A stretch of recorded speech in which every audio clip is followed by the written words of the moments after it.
All right, all right, all right. I think I am live. Hayes and friends, happy weekend to you. Happy Sunday. Um, some of you it might even be Monday morning. So hello, happy day to you.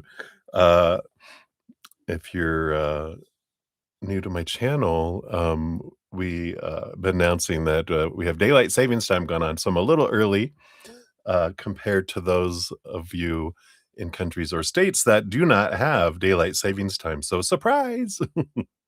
Otherwise, everyone will be joining us in an hour. But hey, everybody, good to see you. So happy to be here and excited, as always, to see what messages come through from Spirit for us today. So, before we do all that, we like to come back to the center, come back to the now by taking a big, deep breath in, holding it for as long as feels comfortable. Slow exhale out, leaving the past or the past or the future, whichever way you look at it, the past and the future, uh, leaving the outside world with all the chaos and the human experience, and coming back to right here, right now, in this space where there's eternal, unconditional love and joy and peace. So we're coming back into our lovely center. And if you want to join me in doing that, I, of course, more than welcome that. So let's begin. We'll take a big, deep breath in. Here we go.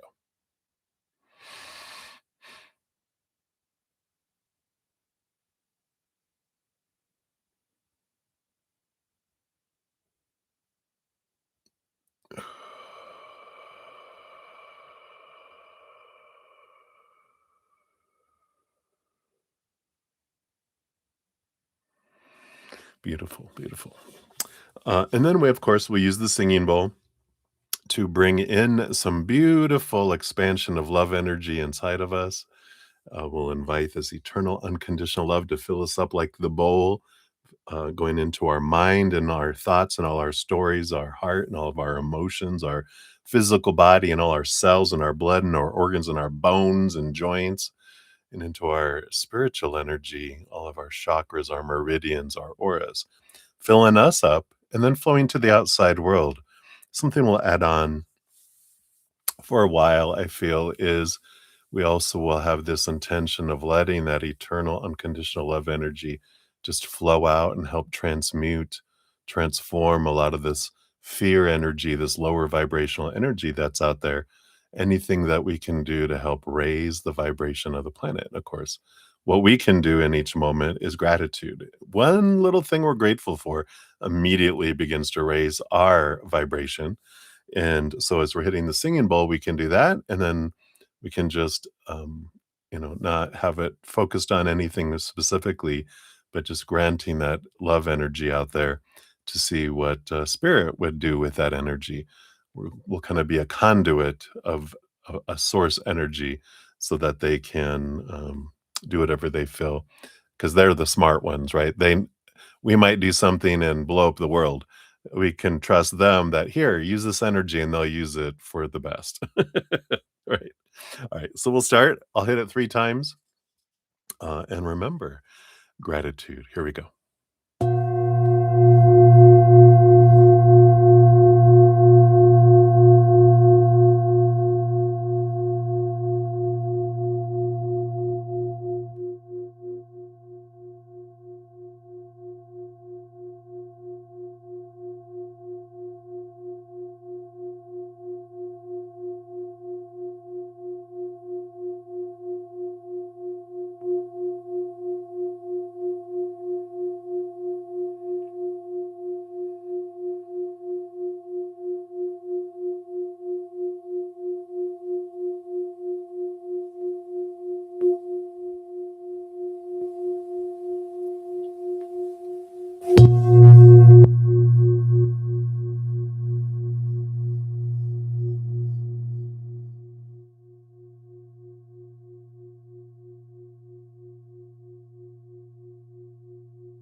Beautiful, beautiful. Thank you so much for joining me in doing that.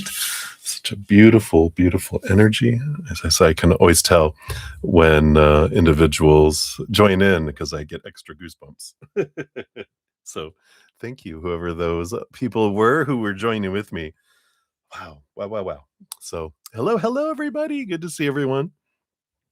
Can't believe it's Sunday again already. We're just flying through the weeks. My goodness, I can't believe it's already March 8th. We're like almost a week. We're a week into March already, and it feels like it was just January 1st. I feel like this year is going to be go fast again. But welcome. We'll focus in on this moment and enjoy it as much as we can.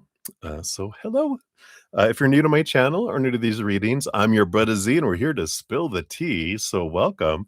We've got a great group of Zen friends with huge hearts, and thankfully, great senses of humor. Because I love to laugh and have a great time. We try to keep the energy, high vibration, love, and humor, and uplifting one another.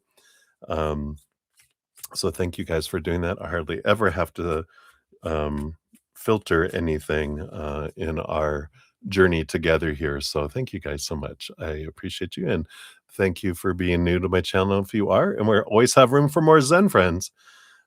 So I think I noticed I was just at, I think it's 2000, it was 555, 555. I was like, ooh, look at that five number. I love all that numerology stuff. So beautiful energy of change and transformation. So thank you guys so much. You got some of you been with me for a long time, and I am so grateful. If you want to know how the whole process works, it's all down there in that description box of the video stream. Free readings are first come, first serve. You just put your question out there or ask for a general reading if you don't know what you want from spirit, or if you're wanting to keep your question private, which I know it's quite all right to do.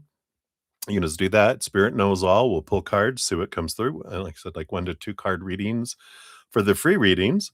And if anyone makes a donation, I do honor that energy exchange because that's how Brother Zen tends to eat. So I do honor that. We step outside of the free readings, prioritizing those. Dive deeper, meaning we spill more tea with the cards.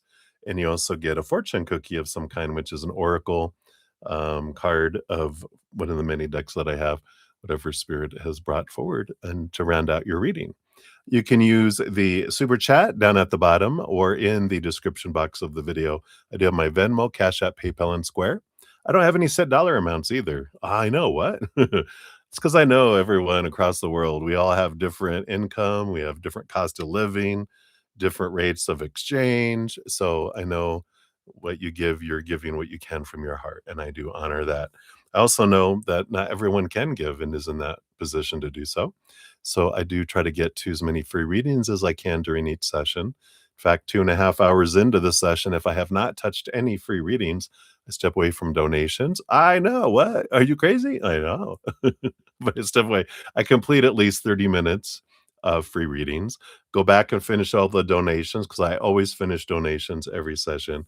And then I return back and try to finish out as many free readings as I can. I usually have been finishing everything out every session. And at the end of each session, I do post a pinned comment listing all of the readings with timestamps. I know we're extra fancy here. So when if you come back after the stream has ended, you can find your name, click on the link, takes you right to your reading. I know, so handy and fancy.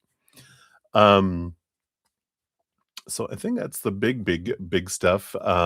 Every new moon and full moon, I do have a giveaway because I do offer personal readings. I do past life readings, connect to people on the other side, all sorts of fun stuff. And I have energetic hedges as well, which is some energy work. All that information's down in the description area if you're interested.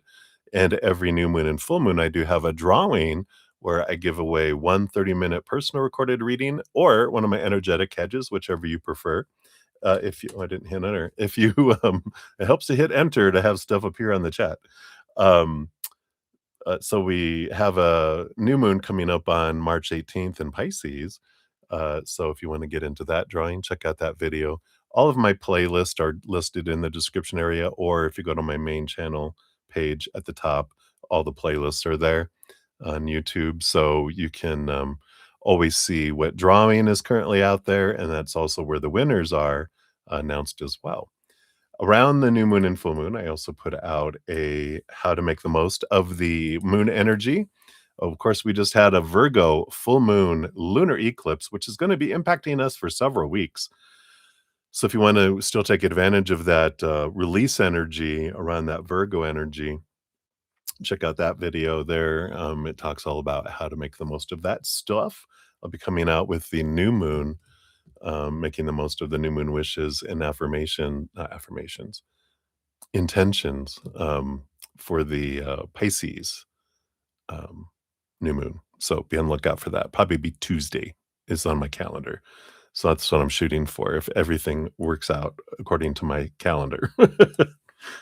Don't know ways, but we have good intentions. And then lastly, I do have a podcast that comes out every 2 weeks. It's called The Easier Path, where we talk about a drama or trauma that I've gone through in my life or someone else's that they volunteered to me to talk about. And then we get the human perspective on why humans do what we do, and then spirit's perspective on it, as well as hints from spirit, how to make those situations easier instead of harder, which it's if we want to. It's always helpful to have tools if we want to use them. So if you're interested, check that out. We just had a new one come out last week called Window Wonder, all about perspective and a great analogy. Analogy, right? About that word sounded weird for some reason. Um, about depends on what side of the house we're looking at and what level that our viewpoints can be different from each other. So it's a nice uh, balancing perspective. It was fun. It came to me when I was out on one of my long walks. So I love that when spirit speaks. All right, I think that is the main skinny on things. We'll move that over here out of the way. Get this closer over here, and we'll do some shout outs here, get my list all created, and we'll get into the readings. That's what we're here for, to hear from spirit. So that's what we'll do. I'll start at the bottom. We do have CJ in the house. Hey, CJ. We got your free reading request. We'll get you on the list here. We got Gene XO. Hello, hello. Thank you for mentioning about the likes. Sometimes I forget and say thank you guys for doing that, because it is a way you can show my channel some love or me some love. It's free, which is great, but it does help out my channel because it spreads the Zen love to the outside world and allows you um, my channel and videos to get in front of more people. So you're part of the love tsunami when you do that. So thank you. Thumbs up for you guys giving a thumbs up. Hey, Guerrera means war. Hello, good to see you. I am well. I hope you're well too. Hey, Aditi, good to see you. I think I have something from you earlier. Yeah, I actually have a donation from earlier. So you actually will be up first, Aditi. I see your donation there. So hello, hello, gratitude. Good to see you. We got Livier Vagara. Hello, my friend. Got your free reading request. We got you on the list here too. And Leslie in the house. Hey, Leslie, good to see you. I don't think I see anything from you yet. At least not up to here yet. Happy Women's Day. Oh my God. How did I miss that? So happy Women's Day across the world. We wouldn't be here without you guys. So thank you so much for putting up with the pain of having children and interacting with men. All right. Not to diss men, but if there's any men in here, you know how you are. We know how we can be. All right. And then we got Jojo times 2. So Jojo, if you're awake, hello, hello. We got 2 for the donations for you. And then I think I had everyone up to this point. So we got Ashish Balkaran from earlier. I got you on the free reading list here. And then we have Sudeshna Ghosh times 3. So Sudeshna, hello, hello. You might be asleep, but we'll say hello to you and good morning to you. And then User Pace, we got you on the free reading list here. And then, like I said, I got a DT. You're on the donations up here, and we got Miniheel as well. Hello, hello. You will be up first for the free readings once we get to that point here. And I think that is everyone so far. Of course, Guerrera means worth. Thank you for your donation you just made here. We'll get you on the donation list here. So thank you for that. And okay, I think we are set. So let me get these all set up. Boom, boom, boom. I think we're all good. So for donations, we'll start off with Aditi, and then we have Sudeshna Ghosh times 3, and then Jojo times 2, and then Guerra means war. You'll be up after that. Oh, let me check my emails. Hold on. I think that's everything here. Let me just make sure it's all up to date. We don't want this news. Okay. And Marissa Smith. Hello, Marissa. Good to see you. Got you for the donations too. So we'll add you right after Guerra means war there. All right. Perfect. All right. Happy Sunday or Monday morning if that's where you guys are at. And cheers. I'm so grateful to have you here with me, and I love you. Cheers, cheers. Yum, yum. All right. I'm going to continue to use this Grimm's Tales Tarot. I just really like it. We'll try something for next week. I know I've used this like for 5 days, I think, and I love the energy and I love the pictures, but we'll change it up because I too can get bored of using the same thing over and over again. We've got, I think we got 6 or 7 more of these Oracle. So we'll use those up. Those are for the fortune cookie for those that have made donations. And then I think for the first donation. And then if you make multiple donations, then you get one of these, the little wisdom within for your additional donations for your fortune cookie for those. All right. So let's jump in, everybody. I'm so excited. These days just fly by, I tell you what. Went for my nice 5-mile walk today, and it was 60 degrees or so. Although yesterday when I went, it was like 38 degrees, which here in Colorado where I live, 38 degrees can be chilly and feel like it's below 0, or it can feel like it's 50 or 60 degrees. So I usually throw my jacket on and then I go out and I get outside and I'm like, oh, it's a warm 38 degrees. Then I wrap my jacket around my waist and keep going. Some days I'm like, oh God, it's so cold. Isn't that amazing? Anyway, so enough about me. Let's jump in here. So thank you guys so much. All right, Aditi, you are up. So we got 1918 is your timestamp. Boom, boom, boom. And let's go up here and give your donation a love and a like since it lets me on those. And you wanted a general guidance so that you can live your best life. All right. Let's take a look here. I'm here. Welcome, Aditi. Good to see you. Glad you're here. You're awake. Are you on the other side of the planet, or are you here in the US time zones? Let me take a look here. So what advice to live your best life? Let's take a look here. I like it. The bottom of the deck, you do have the High Priestess. And the High Priestess, yeah, I love that they mention this because they're not doing it out of pride or arrogance or anything.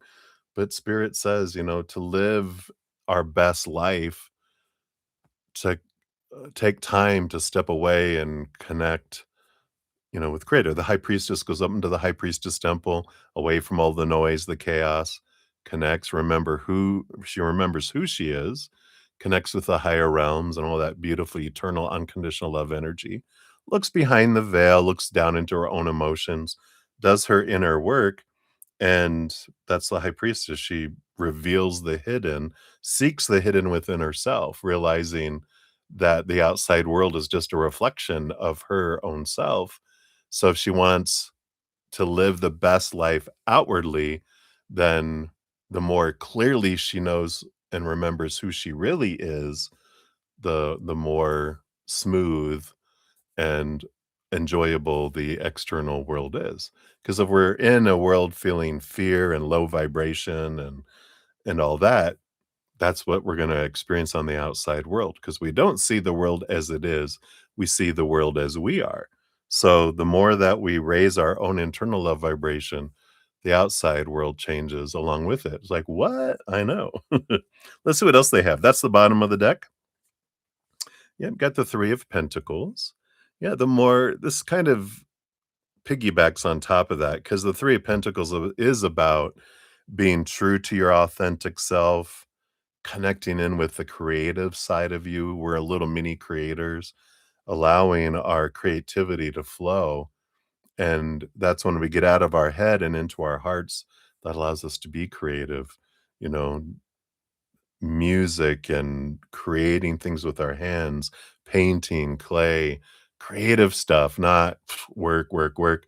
But that helps us live our best life is being true to our authentic self and letting that authentic self flow outward through creativity. It changes things. You can tell, especially if someone is a creative, like an artist or something, when they're not creating, they feel stagnant and they feel like they're sinking instead of when they're creating, they're just like, wow, they're on cloud nine, right? You also have the Queen of Pentacles. Yeah, Mother Nature, Mother Nurture, nurturing oneself.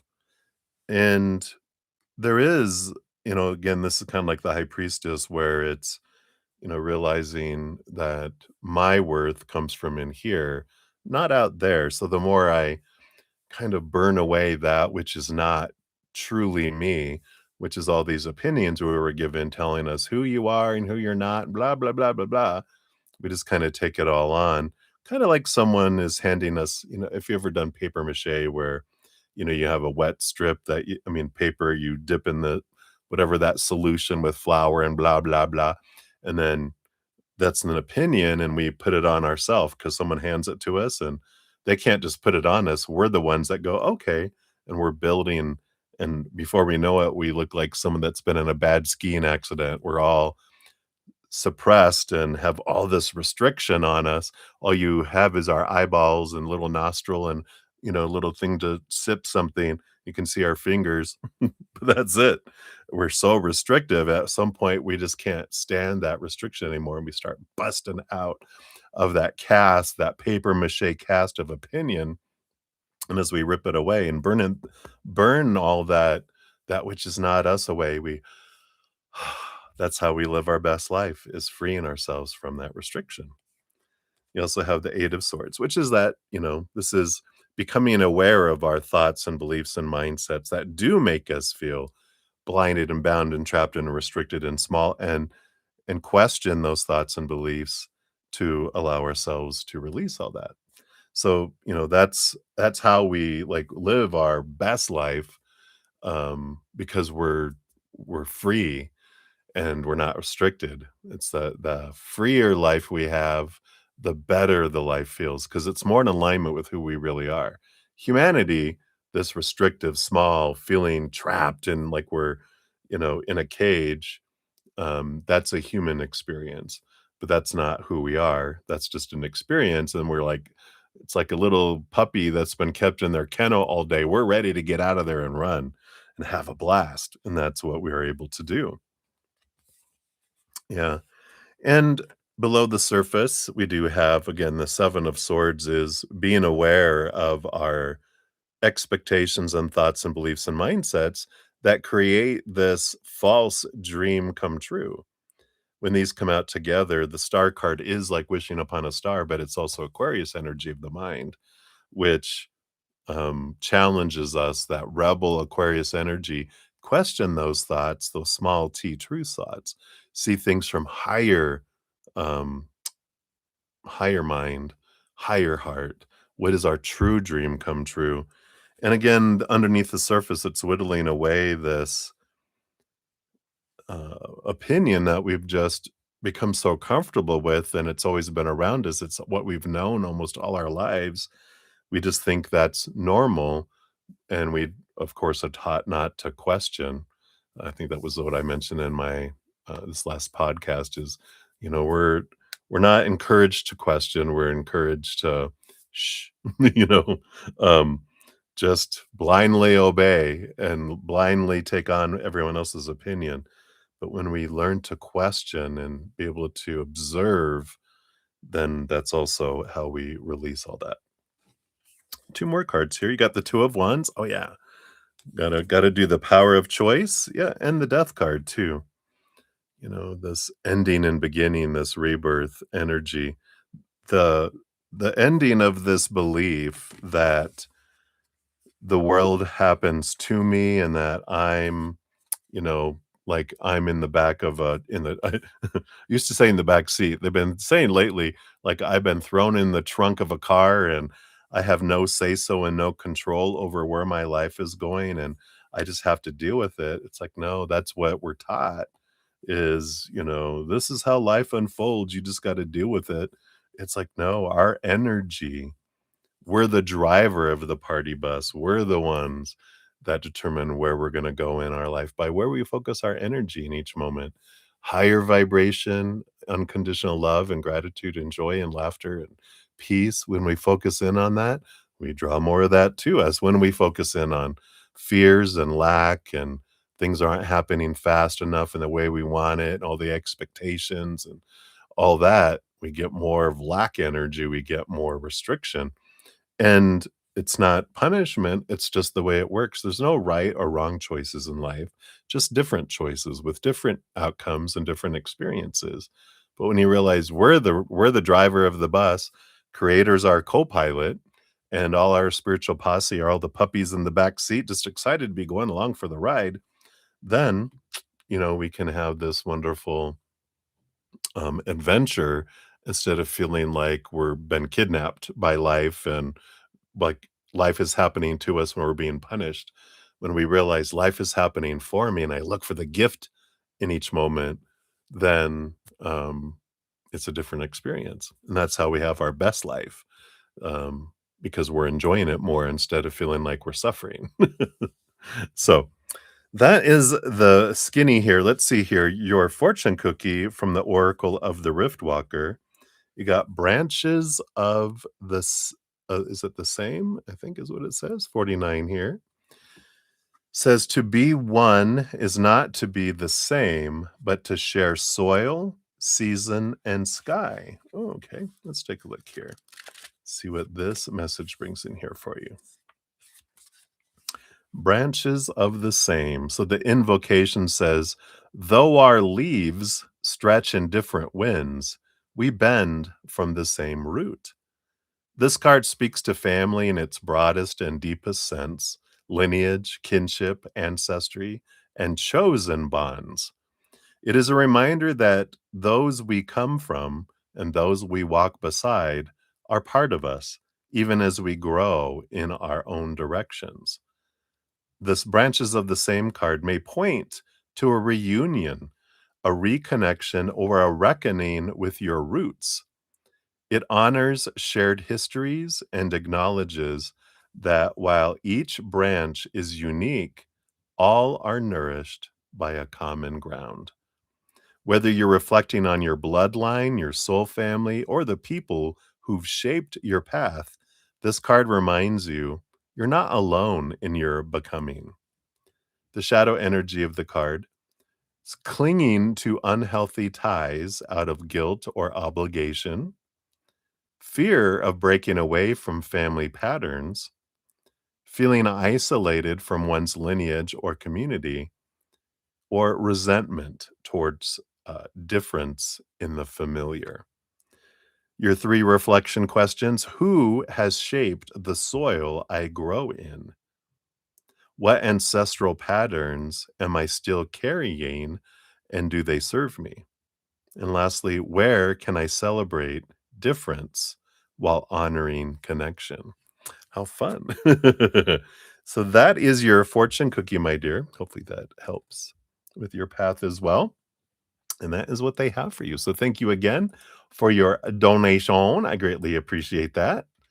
And I'm excited. And of course, if you want more um, information on how to have the best life, an easier path. Of course, we have my free podcast that we talk about a lot of all those things, things that can make it easier and things that help us release those things too. So, if you're interested, check that out. The playlist is in my description box of the video or on my main page at the top if you go there. All right. You are very welcome. Many blessings. Hey, Carmel. Good to see you. Good evening to you as well. Many blessings. All right. I think that was it. So we will jump in here next. Let's take another quick sip here. Cheers, cheers, everybody.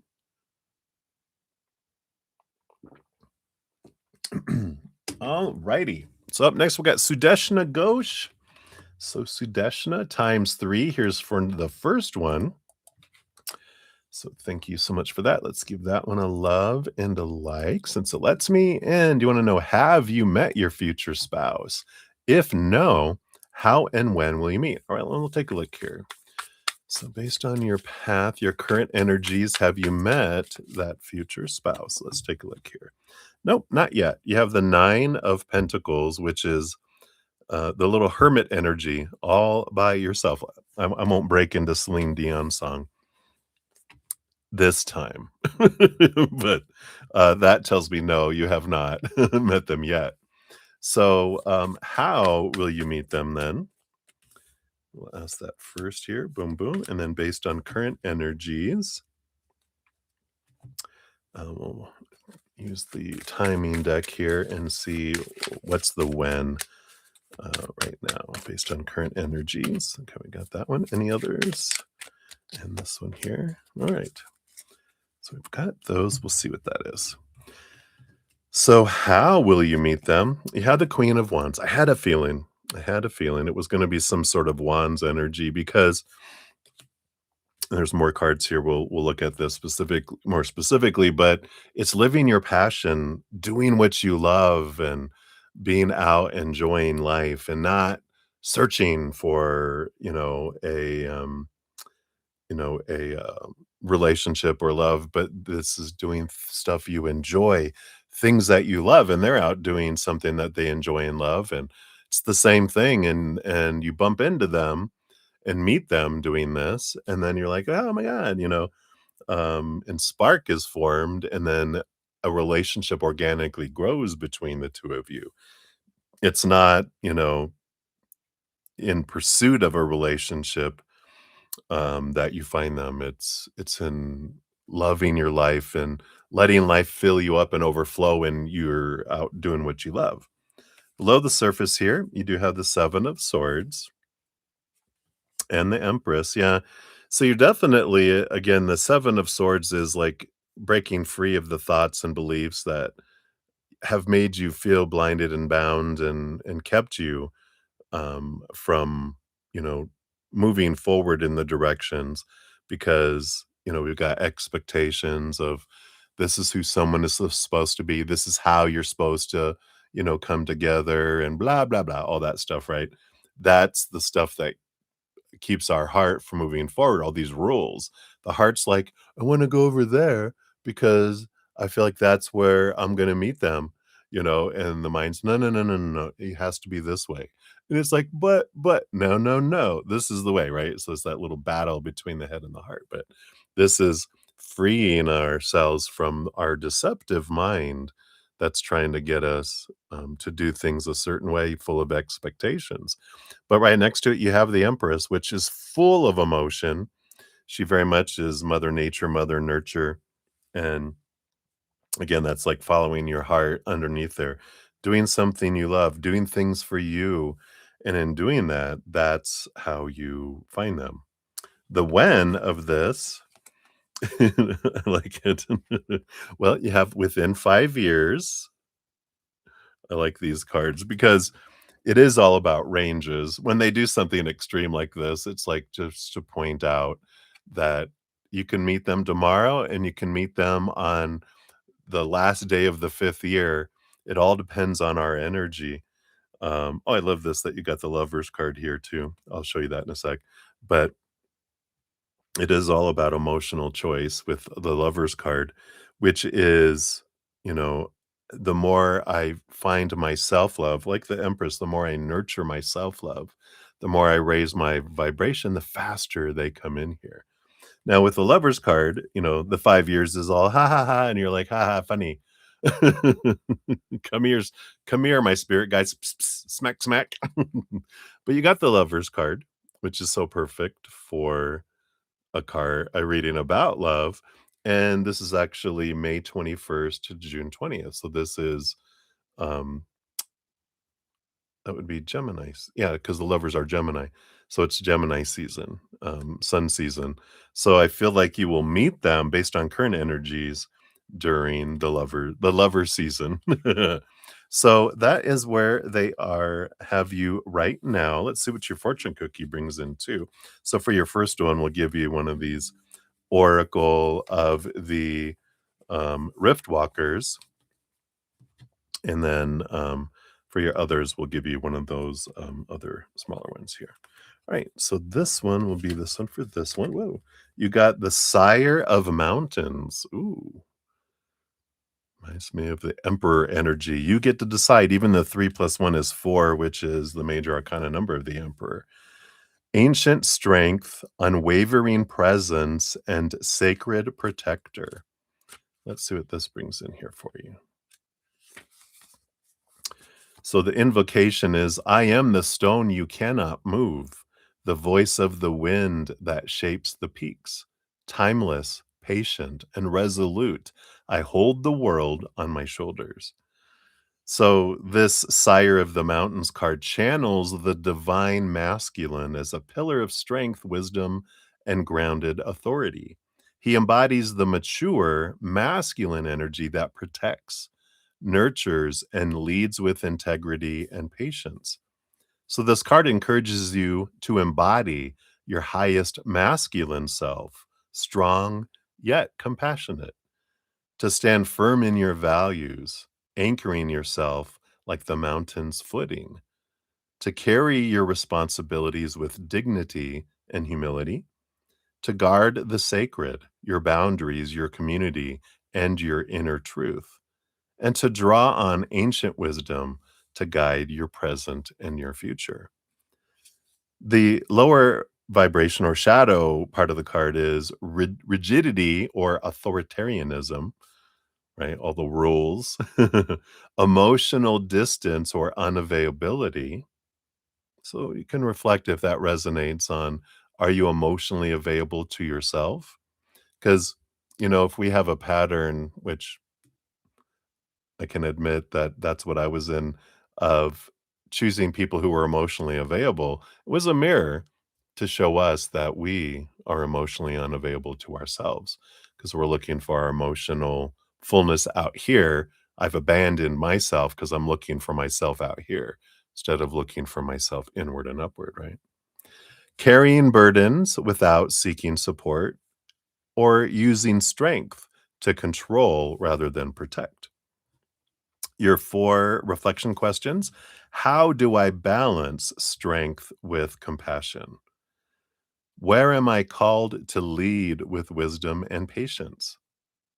What sacred legacies am I nurturing? Ooh, I like that. How can I embody the divine masculine in my daily life? We all have divine feminine, divine masculine. Divine masculine energy is the energy of action, movement, like the emperor deciding what I want from my heart, creating a plan and then putting action behind it. So that is for your first one there, Sudeshna. So thank you again for your multiple donations. Let me just see here. All right, Carmel Damon, thank you so much for your question. We'll get you on the free list here. All right, and then I did get a donation that came through Z Venmo from the Bodied Queen. I'll get you on the list here too.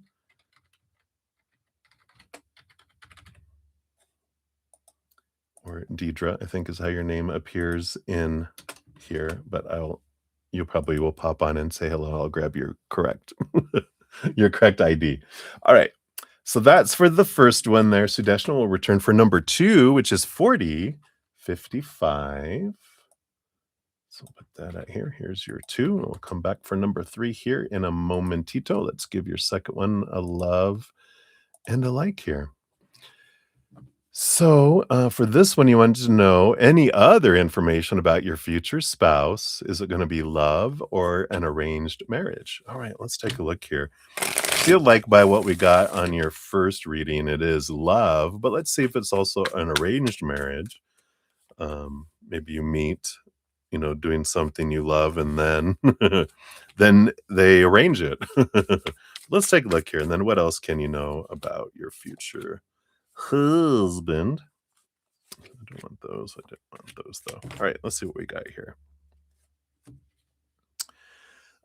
So is it love or an arranged marriage? We got the Page of Swords here, along with the Knight of Pentacles and the Eight of Cups. So, Page of Swords is more about seeing things from a higher place, something that happens over time, letting go of old emotions, old relationships. So, I feel like this is more so love than an arranged marriage for you based on current energies with that. Even the bottom of the deck, you've got the Six of Pentacles, which is this equal giving and receiving energy, which for me supports that you know, it's not about arrangements and having it feel transactional. It feels like something from your heart. Let's see, what else about this husband of yours? We got the Knight of Swords and the Three of Wands. Yeah. They definitely do things differently. The Knight of Swords is like a quest of seeing things from a different perspective, from a higher perspective, and the Three of Wands is there it's like that combination of those 2 cards and that energy kind of feels like they don't follow the big, the highway where everyone else is on. They'll take the off, the off-road and do things differently because maybe they're like an Aquarius energy or they have Aquarius influence because that's the energy I'm getting is the rebel, that the old ways don't work anymore. We need the new ways of doing things.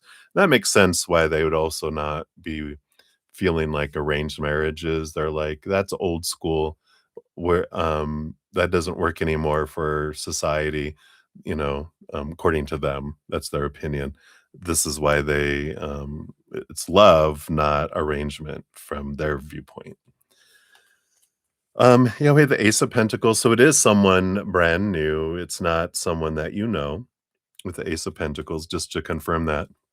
And it is someone that has found their self-worth uh, from the inside, not from the outside. We talk about how, when we define ourselves by relationship situations and things of the outside world, we feel unstable and out of control and all this, but they've found inward and upward and found their sense of worth.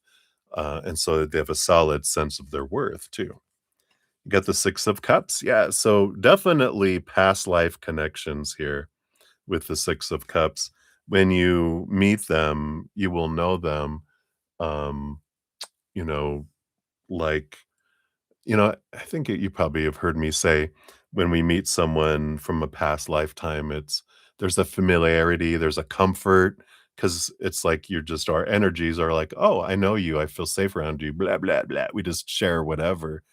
But there's also it's like this draw that's there, and it's such a significant energy that I joke that they're glowing in the dark and they have a rainbow shooting out of their butt, and you're like, "That must be them," because of this. It's like we won't wonder if it's them because it's gonna be such a draw and such a familiarity and comfort, and again, that, like, Six of Pentacles, this equal, kind of energy. And then you also have another 6, the 6 of Wands. Yeah, mutual yeah, and I was thinking that with these 6s, because 6s are like mutual energy between the 2 of you, and you got the 6 of Wands, which is mutual attraction, which is what I was just talking about, and the Star card, which is it is this energy of like a dream come true, energy that's there. And Um, it is someone that you're not worrying about, and are they going to get mad at me, and are they going to stop communicating with me, and like we've experienced in the past, right, when we've um, been with people that are not matching our energy, and you're wondering how they feel. With them, it's going to be communication. You're just going to be able to be yourselves and talk with one another and not be afraid. It's this wonderful equal partnership. So I love that for you. Let's see your fortune cookie here from the Wisdom Within. So for this one, okay, they did give me both ears. Here's for this one, and this one will be for your next one here. Yeah, I like it. Let's close some chapters. We got to close the chapters on some things. So, with all this energy of all this moon energy of eclipses, of endings and beginnings, it is time to let some stuff go, some old beliefs and mindsets around relationships and freedom, breath of fresh air, right? Right. So that is what they have for el numero dos. That would be number two. Then we'll go into number three here for you. Let me just make sure anyone else came in. Nope. All right. So for number three, we got 4727. So here is your time stamps, all of them here. Let me just close those down and we'll give that last one. Whoops, a love and a like there. And so you're learning the data business analytics from a free courses. Should you continue with free courses or take paid course, will this technology bring you new opportunities? All right, we'll take a look here. We'll see what energy is around the free courses and what are around paid courses. See what they bring. You can decide from that. But of course, I feel like we'll ask first, is this technology going to bring you any new opportunities? Because that can tell you right away, no. And then you're like, I'm not going to do neither of these then, right? Right. Cheers, cheers. I'm going to take a quick sip. All right. Yum, yum. All right. So let's take a look here. Will this technology bring you new job opportunities? Yeah, you got the Page of Wands. It depends on what energy you put into it. Um, what you do with it, but it can. Wands is about possibilities. Like there is possibilities that it can help you get new opportunities, but maybe not the opportunities that your heart is wanting. Maybe opportunities your mind is wanting. We've been talking about that. They keep bringing it up like every time you ask about career. There's something there your heart wants you to go do, and but your mind is so loud and noisy, tries to keep you going in this other direction, and your heart's like, "I wanna be heard," and it's like the mind's all, "Shh, just follow me." But let's take a look here. What is the energy if you just complete the free ones? What kind of energy comes with that? And then what if you take the paid courses? What kind of energy comes with that one? All right. All right. So for the free courses, yeah, I got the two of wands. Again, it's the power of choice. How you focus on the energy is up to you. Because you know, because really, if I have no training or education whatsoever, if I'm in this place of gratitude with creator in the universe, and I'm so grateful for things just flow right to me, and I would get opportunities without having any experience.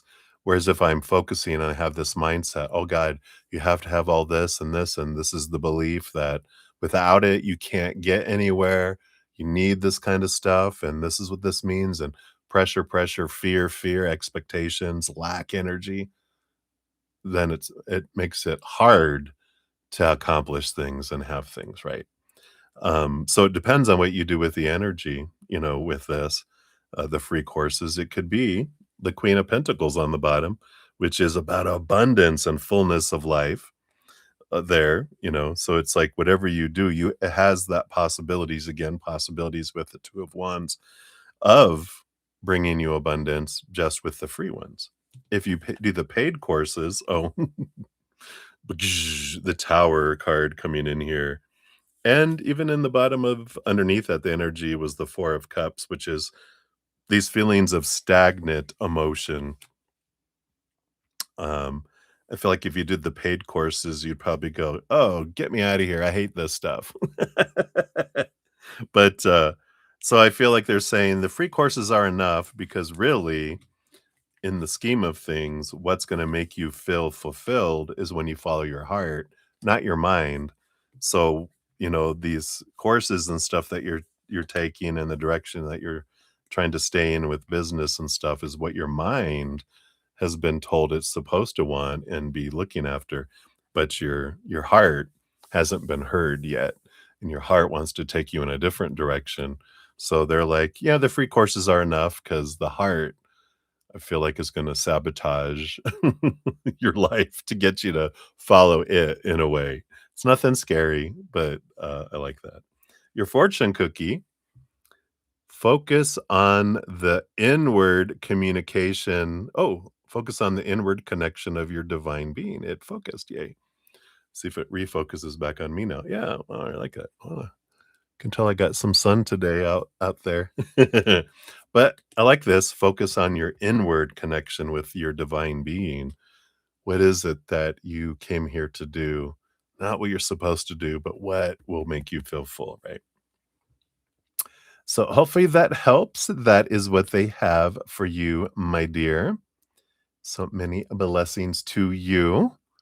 And again, thank you for all those donations. All right. So, Jojo, if you're here and awake, we'll send vibes to you. I'll I'm gonna bypass you for now. I don't see any questions yet.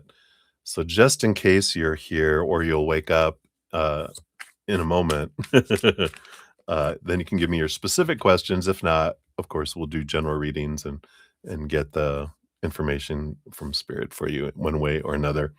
But we'll come back to you when eventually here. So in the meantime, I'm gonna skip ahead to Guerrera means war. So 5325 for Guerra. Hey, hey, good to see you. Here's your timestamp. I'll give your donation a love and a like here. Hello, my friend. So any messages from your guides for the rest of March, right? Let's take a look here and see what we have coming in here. What do your spirit guides, your spirit team, your spirit force? It's like a military force. Oh, Jojo. All right. So you'll be up next just after I finish Guerrera here. Good to see you. All right, let's take a look here. For Guerrera for the rest of this month, I feel like we need this one too. All right. No worries at all. We just work around it, you know? I don't count off for anything. I don't count off for grammar or actions. I don't judge. We just flow, right? So Guerrero, for your overall energy for March is the Hanged Man, which is a lot of transformation going on in your life here with this upside down bat. um, but a lot of seeing things from a different perspective, a higher perspective. So a lot of clarity coming in March. Let's see what this is about here. Yeah, you have the death card, so an ending and beginning energy that comes in. I do feel like you are learning here, and of course, the Hanged Man is transformation energy, the caterpillar ending, the butterfly being born, and the process in the cocoon is what the Hanged Man is, of letting go of what doesn't fit a butterfly anymore and allowing this to be this, you know, only retaining what is for where I'm wanting to head and what I'm wanting to be. So we got this death and rebirth, two major arcana of change, transformation. So, and we of course have all these lunar eclipses and solar eclipses, all this moon eclipse energy, which is significant endings and beginnings energies. So you're very much in that here. Yeah, you got the 7 of Wands. which really is this energy about being true to your authentic self, shining bright here, standing tall like the sun does not ask permission to shine. It does not dim its light. It does not defend who it is and what it's doing. It just shines bright and is itself. And this is, I feel like, a big piece of what you're becoming is you're burning away that which is not you so that you can stand on a hill and go, this be me. If you can't handle it, get out of the sun, get out of the heat if you can't handle it. Right. So I like this kind of energy coming in, this really confidence that's building and building and building here throughout this month as you get clarity more about, who you are and who you're not. Yeah. Again, Hierophant, the master of change, rules over the number 5, but the Hierophant is a teacher, teaches through change, teaches through growing pains, through stepping stones, people being stepping stones in our life, teaching us, reflecting back to us what we wanna see. Again, like the Hanged Man, the Hierophant allows you to see things from a different perspective, a higher perspective. It's really this teaching energy in your life this month, showing you through, again, through growing pains, through changes, endings and beginnings, uh, how uh, maybe you've been shrinking, before because you don't want someone to treat you a certain way or reject you or whatever, you know. I don't want them to be sad. I don't want them to be mad. I don't want them to be reject me. That's the manipulation that we as humans learn. If you don't do what I want you to do, oh, I'm sad. It's your fault. I'm sad. You need to make me feel better. When it's my choice how I feel, it's not your responsibility. And if you don't do that, then I'll get angry and I'll raise my voice and I'll slam things around. And and if that doesn't work, bullying you to make you do what I want you to do, then I will go, fine, I'm not talking to you. The fear that we have of being rejected. But when you realize it and see it, which I feel like you will see a lot of this this month, you're realizing, yeah, one, we realize how have we been taught that and done that to others. That was my big aha when I realized, oh, because it was my second relationship. Yeah. No, my 3rd relationship. I had to go through the list. They were like, because I would pout and they'd be like, "You're gonna cry me a handful? You're gonna ride that little pouty lip to town?" And then I would, do the rejection and walk out, and they go, "If you I'm not gonna put up with your manipulation." They just right between my eyes, right? And I was like, "What?" I didn't even know I was doing all this, right? They were like, "If you want to talk, talk. If you wanna walk, then walk, but I'm not gonna put up with that." So, it was a good, beautiful mirror, whoosh, right upside my face to wake me up. But when we realize what we're doing and that other people do it, then we realize, "Oh, we have some freedom that comes in." I feel like that's a lot of what's going on here. Let's see, you got 2 cards below the surface. Yeah. So this is the work around relationships, the 10 of Pentacles. It doesn't have to be romantic relationships. It can be all relationships, but it's the 8 of Pentacles is like the Hanged Man, which is transformation energy of like the caterpillar to the butterfly. So I feel like you're really learning this about, because it's been passed down from generation to generation. I recognize the manipulation and the things I experienced growing up from parents, and they probably experienced the same thing from their parents, and so on and so on. Because until we recognize it and we break it, we just continue to have it keep going on and going on as well. So I feel the heat from the sun today, just like radiating. So, um, I feel like that's one of the big things you learn, in this month. Let's see what else we have here too. Yeah. With new information, you take different action, you go a different direction than you would, here. So by the end of the month, you start making some different decisions about things. Yeah. And even the Emperor, which March 20th, we do go into Aries season, which is the Emperor's energy. But this is you deciding what you want. You're, um, clearing the throne room from all these advisors telling you who you're supposed to be and should be and need to be and have to be and blah, blah, blah, blah, blah, blah, blah. And, and so you tell them, please leave your opinions and information in that box on your way out the door. And last person, please close the door behind you, because I need some time to myself to decide what is it in my heart I want, what is the plan I'm going to do, and then putting action to that plan. So I like that energy of change and transformation that's coming in here. Right. And then Guerrera, your fortune cookie from the Oracle of the Rift. Walk here. Is that one card? Oh, I thought it was two cards. Ooh, we got the sharpening stone. I love it. Card number 43, which says transformation. I think we kind of mentioned that several times. It's not only mystical, it is forged in grit, callous, and sweat.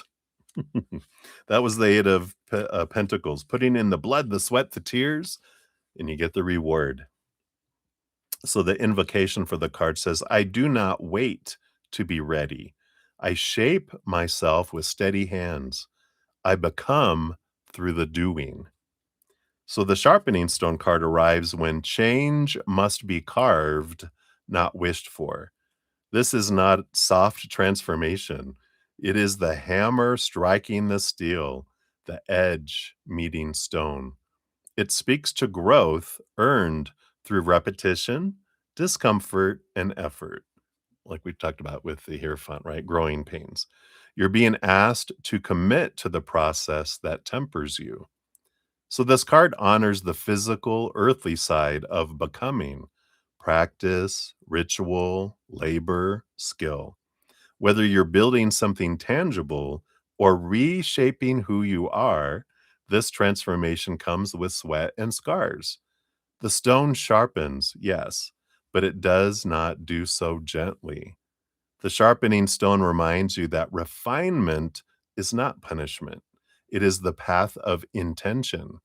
When you meet the work willingly, you not only transform, you dignify your becoming. Wow. Your shadow energy of the card could be avoiding the discomfort of growth, waiting to feel ready before beginning, romanticizing transformation without honoring the labor, or laziness. Your three reflection questions are: what skill or trait am I ready to hone through action? Where am I resisting effort that could empower me? And how can I make the work itself sacred? Ooh, powerful energies. So I love that for you for the month of March, for the remainder here. So that's what they have for you, my dear. Thank you again for your donation. All right. And just to let everyone know where we're at here, let me just get everything up to date here real quick like. Hey, Tim De La Gem, welcome, welcome. Good to see you. We have all dated and been the monster till we learned. Yeah, right. Oh, that is right. You are so right. All right. And then Nelly Medeiros, hello, hello. Good to see you. I got you on the donation list here. And then Jojo, I see both your questions. I got Carmel. Yeah. So for donations, we've got Jojo times 2 up next. And then Marissa, you'll be up after that. And then Deidre, I think is your screen name. You came through the Venmo, so you'll be up after that. And then Nelia will be up after that. Sorry, I was trying to do 2 or 3 things at once, and none of that worked out well. All right, so cheers, everybody. So happy to have you here. Cheers, cheers. All righty. So, Jojo, your first one here, 105.47. Here is your first time stamp.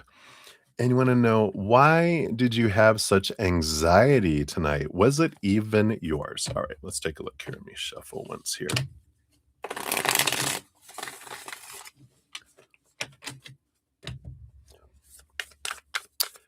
So, right. Was it even yours? Well, I got four cards here. We'll see what this is. What is it? What happened? Anything else that they want you to know here? Nope, they don't want any of those. I don't want this one. What else? Yeah, I feel like some of this is that it's not yours as I'm because these cards, I was like, oh, grab for those. Nope, that's not yours. That's not for you. Oh, okay. So let's take a look here. See what they want you to know around this. All right. So you do have the 7 of Wands energy here, and see, we got this moon energy coming in. I feel like you were feeling everyone else's anxiety because this is you up on a hill with this 7 of Wands feeling the energy, and you've got all these people here pointing their flowers at you. They're pollinating. But yeah, I feel like you were picking up on a lot of external energy with that 7 of Wands because it's like not feeling the need to defend, but definitely there's these individuals that were pointing this energy towards you. Not purposely towards you, but you know what I mean. So let's take a look here to confirm with these cards. Was it yours? No, we got death and rebirth energy coming in. So there's it feels like someone was, it feels like there were several people that were fearing endings because we even have the 10 of cups, which is an ending and beginning energy, ending of relationships, ending of their joy. So there's a lot of that in the air here. And, even with the justice card, again, the relationship energy of Libra, people trying to understand, trying to balance, but I feel like the scales were out of balance, and people trying to seek with the 4 of swords, even in a coffin, all this death, this trying to put expectations to rest and trying to find peace of mind, a lot of people. But I feel like that's what was happening. There was a lot of people having anxiety around expectations and around what something is supposed to be and should be, and all this ending beginning energy was all around. Even some, and I do feel like someone was actually fearing death, like they're scared of dying, and just the state of the world and different things. I just feel like they're in this high anxiety, and you're picking up a lot of that stuff around there at, right? Um, Both, yeah. Around you physically, and then also people that you're connected with. Because this moon energy is emotional energy. So, and she even has her wand touching the moon. So it's like physically around you, but also um, um, emotional people that you're emotionally connected with. Let's see, you got more cards here. Let's see what else they have here. Yeah, 7 of Cups. There's your black kitty, but there's all these. It's like there's 7 people, it's like you were feeling, and then amazing because you have the 7 of Wands and you have the 7 of Cups, which you were feeling all these people's emotions. Because you can usually handle a lot. I mean, your empathic abilities and your filters and your bubble has grown and grown and grown and grown and grown. But this energy with this Virgo full moon and all these eclipses is just, yeah, well, fun. I know. But gives you an opportunity to expand your empathic bubble and, you know, realize when you start to feel that anxiety, do the things you can do to calm yourself, deep breaths, um, and I feel like you're also in tune with the moon because of your cycle, your feminine, divine feminine cycling is also has you really connected to the emotional energy.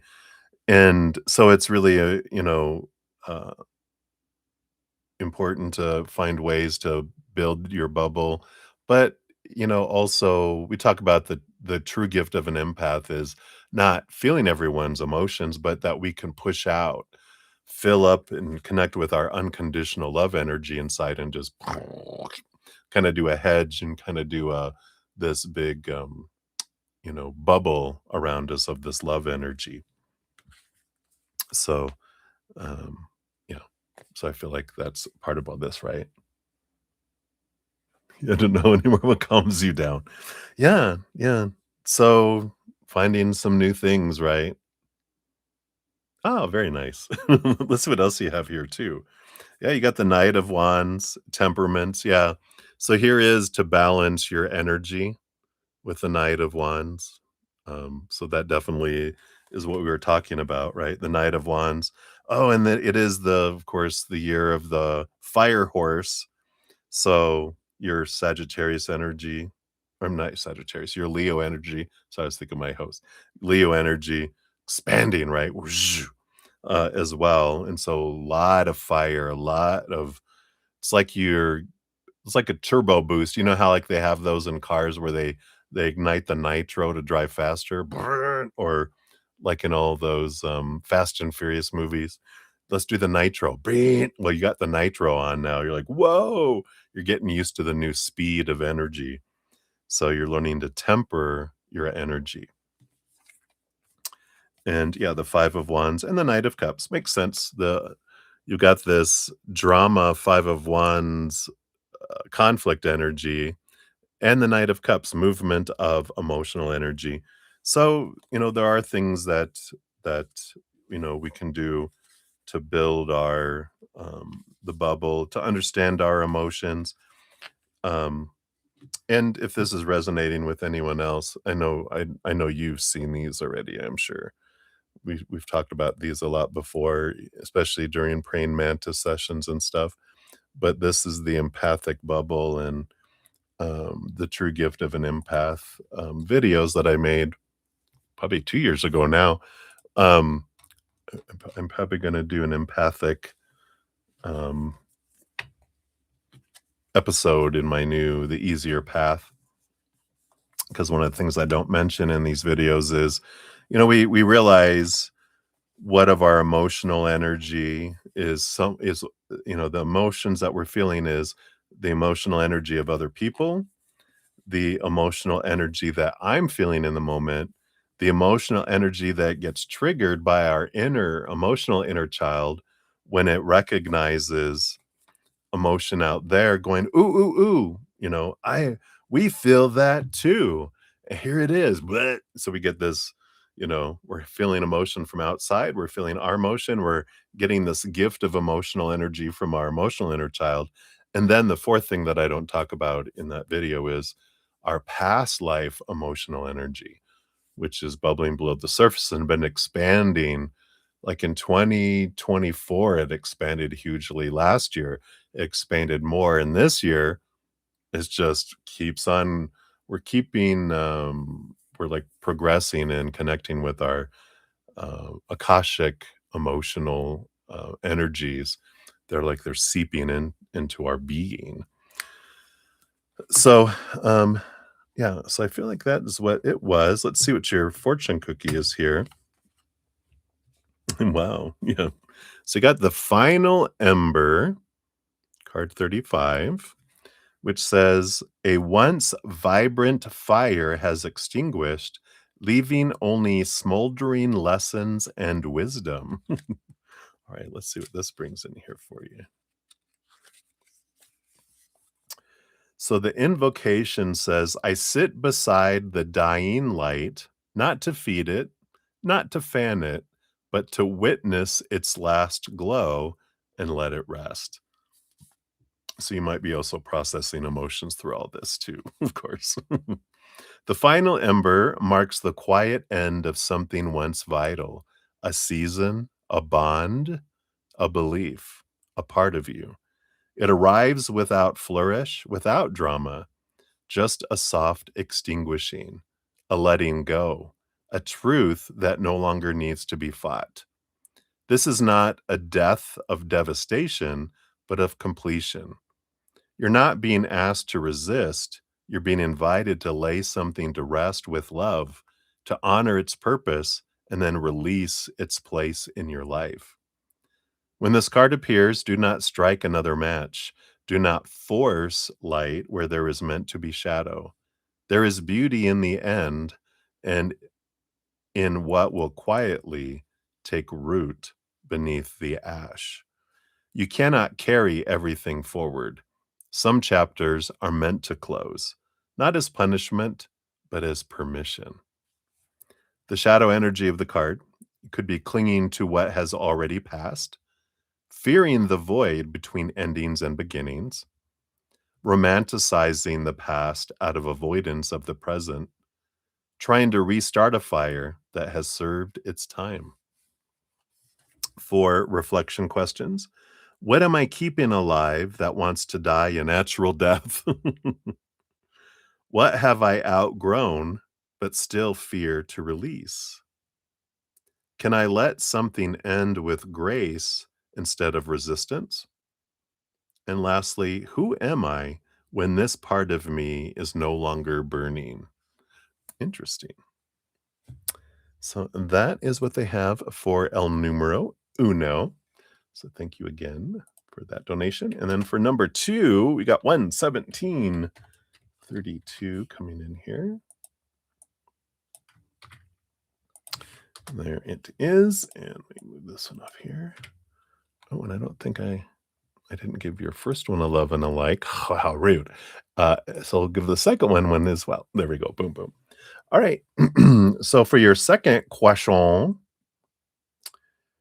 it's up here. Who was the bunny rabbit you saw today and who sat next to you at the park? All right, let's take a look here. See who these individuals were. Let me take a sip here real quick. Cheers, cheers. That's the more fun one, right? They're all fun, you know. To my Capricorn rising, I like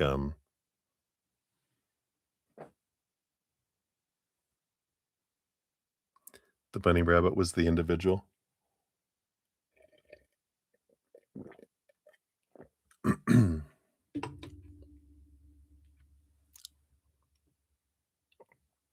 Oh, okay.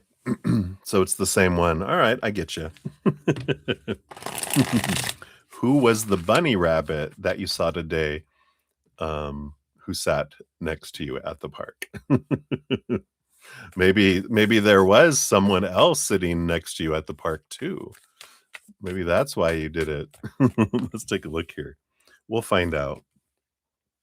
Was there more than one? Okay, what message did they have here for you? I feel like there's a countdown here. All right. Yeah, I feel here that there was 2 because you got the judgment card, which you've got 2 X's here, but I feel like that one was a bird. So I feel like there was a bird nearby too, which because birds are always around you anyway. You're like, "Oh, yeah, that's right. Birds, they're always there." But, but I do feel like there's 2, that were here. We'll see who these were. So for the rabbit, yep, 8 of wands. They were definitely one of your angels, one of your spiritual guides coming in the form. And I feel like they borrowed the rabbit's body, which they can do with permission of the soul of the higher self. They're like, oh yeah, we can hop. What do you need? Okay, I'll hop over here. I'll make my presence known. you know, we'll do that for you. And that's the 8 of wands is about spirit bringing through messages, right? So I definitely feel that. And then the ace of cups. Yeah. So there was this is this self-love energy that's coming in here. So this feels like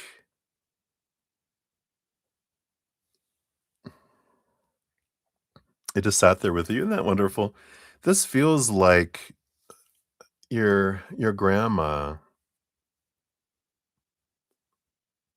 Something about because I feel like this is like the Wicked Witch, and are these ruby slippers? Yeah, that looks like the Wizard of Oz.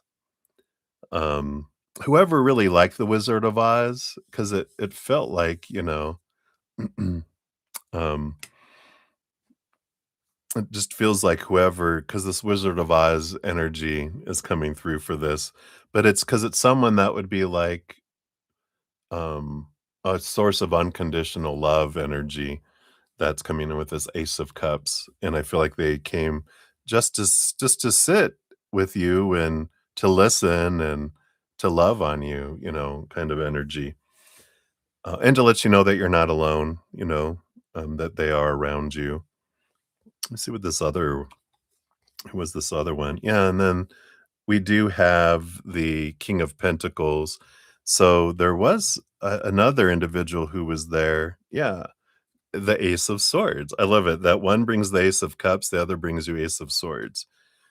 So whoever this person was, this does feel like they in this lifetime were divine masculine energy, and they would be the one that wouldn't be giving you heart energy, like unconditional love energy, but they would be asking you questions, talking to you, bringing a mental approach to things. So I don't know if it's a grandfather or, you know, if it's the 2 of them or not, if it's, granny and grandpa, the same ones if they were married or not. But this feels like a, it does feel like a grandfather type of energy. If whether it was a grandfather or not, it kind of feels like that, a person of wisdom, person that would ask you questions, give you guidance, um, not by doing or by sugarcoating things, but asking you tough questions. Oh, is a bird? Okay, so, yeah, that would be them then. Oh, it's funny that we've got an actual bunny. That even doesn't even dawn on me here. So, I feel like there is this energy that, and possibly they were all together, you know, like, in the energy of the rabbit, you know? It's like it was a possessed rabbit with several a legion of spirits in it. No, I'm just kidding. Where its eyes red and glowing. But let's see what message they wanted, because they were bringing you something here with 3, 2, 1, 3 cards, 2 cards, 1 card. So they're letting you know something is coming your way here. Yeah, you definitely have this new beginning that's coming. The 9 of Wands is the block energy, the thing that's been blocking you with this Death card and the Ace of Pentacles. It's coming to an end, and there will be a new beginning that's coming here. So the barrier that you have felt has been there that's been holding you back is about to it's counting down to be blasted away, right? Yeah, and have the Knight of Pentacles. It's been going slow. Like, breathe, my child, right? That would make sense, because the Two of Wands is your power of choice. You get to choose where you're investing their energy. There is no rush, but they're just saying, take the pressure off and allow yourself the space to decide and to where you wanna go and what you wanna do. But, don't it's almost like speed and time, and that's what freaks us out, right? When we're feeling pressured, then we panic. It's almost like, if you've ever, like, play a game that doesn't have any time on it, you're like, "Click, click, click, click, click, click." But if it's, you have 60 seconds and go, you're like, oh god, I don't that's the panic of time, and I feel like they're kinda talking about that here, which leads you, yep, to the King of Swords. You are the master storyteller, so you're the one that gets to create your story. They're like, everyone else has are focused on their story. Just realize you are the creator, you're the writer of your own story. You're the one that gets to create, where you're going, how you're gonna do it, what everything means. So don't worry about what other people will think because everyone's thinking about themselves. That's generally what the human does. All right, let's see what your fortune cookie from the wisdom within is here.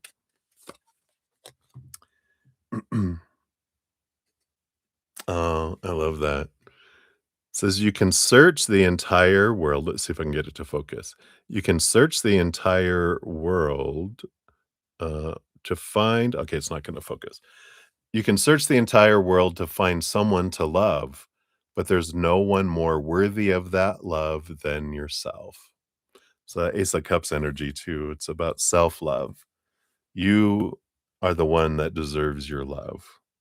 And I love that. What a great message. All right. So that's what they have for you, my dear. Thank you again so much for your um, dual donations. And I love connecting to those spirits that are about you. You're very welcome. All right. So up next we have Marissa, and then the Bodied Queen, and then Nelly Medeiros will be up after that. All right. So Marissa, you're at 127.25. You're almost at 127.27. Hey, Marissa. Good to see you. All right. So let me scroll up here. Give your donation a love and a like since it lets me. And you'd like a general for this week. All right. Take a look and see what we've got going on. Appreciate the donation. Let me take a quick sip here too. So cheers to you.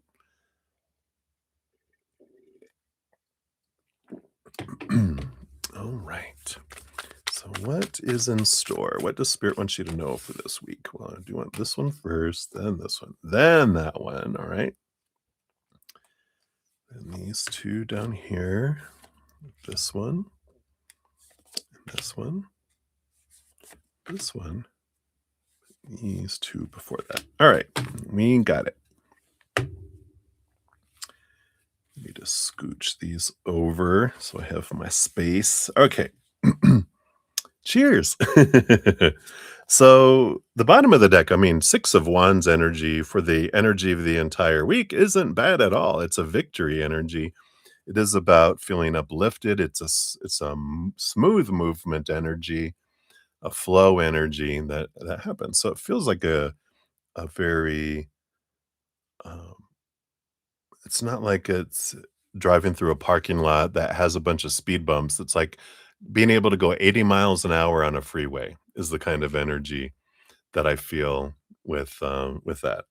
That's funny. All right, let's see here. Are these days?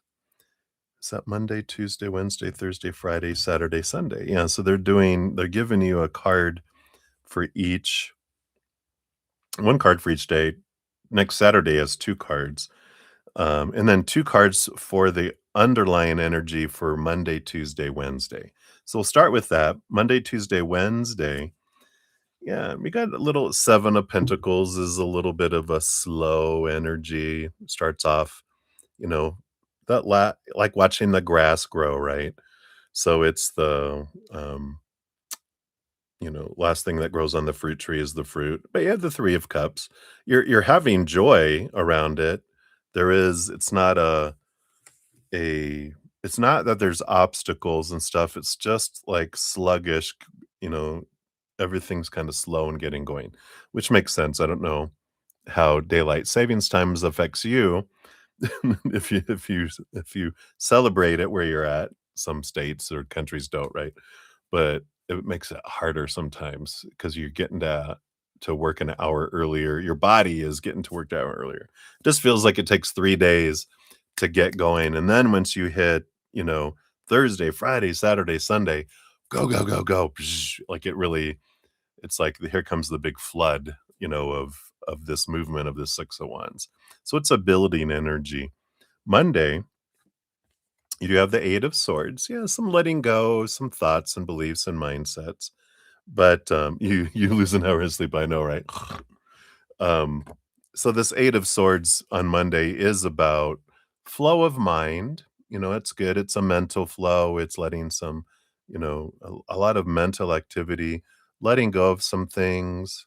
But I feel like your mind, is really in a good place on Monday because that is about letting go, and being aware and letting go of things that don't serve anymore from the mental standpoint. So Monday feels like consciously choosing, letting some stuff go, choosing what you're investing your mental energy in on Monday. So I feel like you're moving some stuff. If it doesn't need to be done today, you're putting it off till like Thursday. You're like, if it can be put off, it's being put off till the end of the week. I'm pushing it back 'cause, it feels like Monday just feels like I don't have the energy to do all of this stuff, and it's not all due today. I'm pushing it off. I'm gonna allow myself that mental, freedom.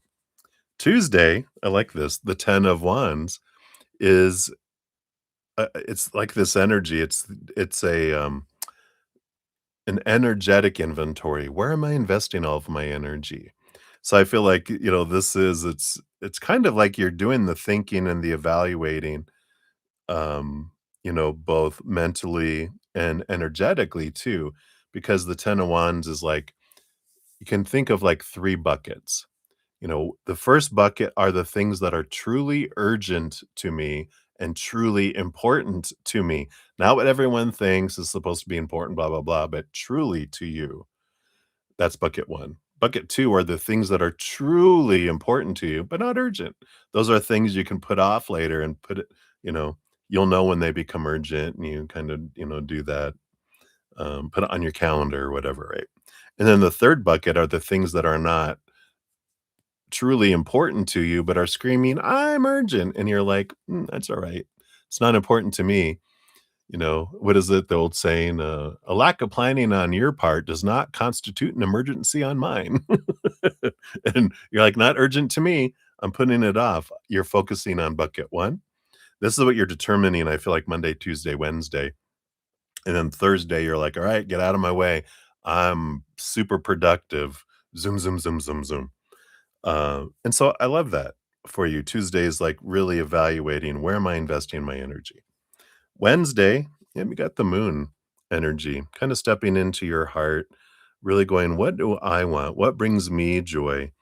What's hidden below the surface that I can, focusing on here? And I like this moon energy. Feels because we've got a new moon coming up the week after. And the moon, it's like we're in that full moon release energy. Since that's like a week later after the full moon, you're really in this evaluation of letting go. What am I making space for? So it does feel like your Monday, Tuesday, Wednesday is a big evaluation time of what no longer serves, what doesn't deserve my energy, what doesn't deserve my mental or my emotional energy or my action, physical energy. So I feel like you're really purging a lot of stuff, really getting focused or being prepared to really, here we go. And then that's what I feel happens on Thursday here. Yep, you got the hermit. So there is this kind of stepping back from everyone and your your nose is to the grind. It's like you're putting on your ear pods and someone comes up to you and you're yeah. And they're like, "Oh, I'm sorry, da da da da da da." And you're like, "That's okay, blah, blah, blah. Alright." You're back at it. You're not being distracted by other things, and you really are very productive here on Thursday. Friday comes around, yeah, and you got the Hierophant too. So, this is about seeing things from a higher perspective and this like there's like this big change of energy because of this. I feel like Thursday, you were just like, you got so much done because you just You realized other people, it's not important and urgent to me.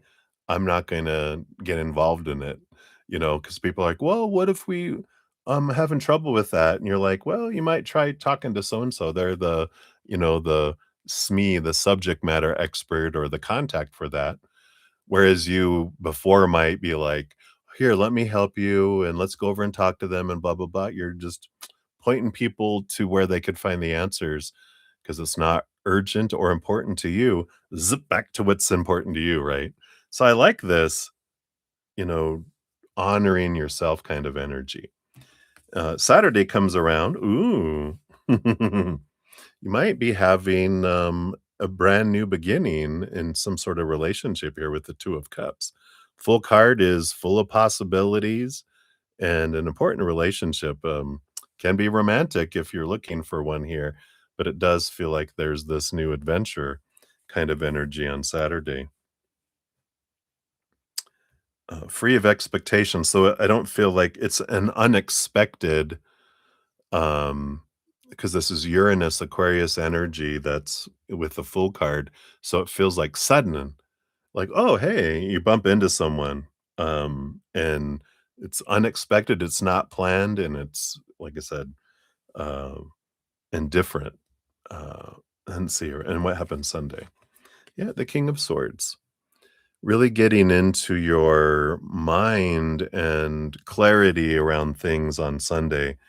Just feels like you feel like you're the master of your story on Sunday, because I feel like with what you're learning this week and what you're learning to, like, let go and prioritize yourself, that you just kind of feel, like, empowered, and you feel like you're more in control of the story that's unfolding around you.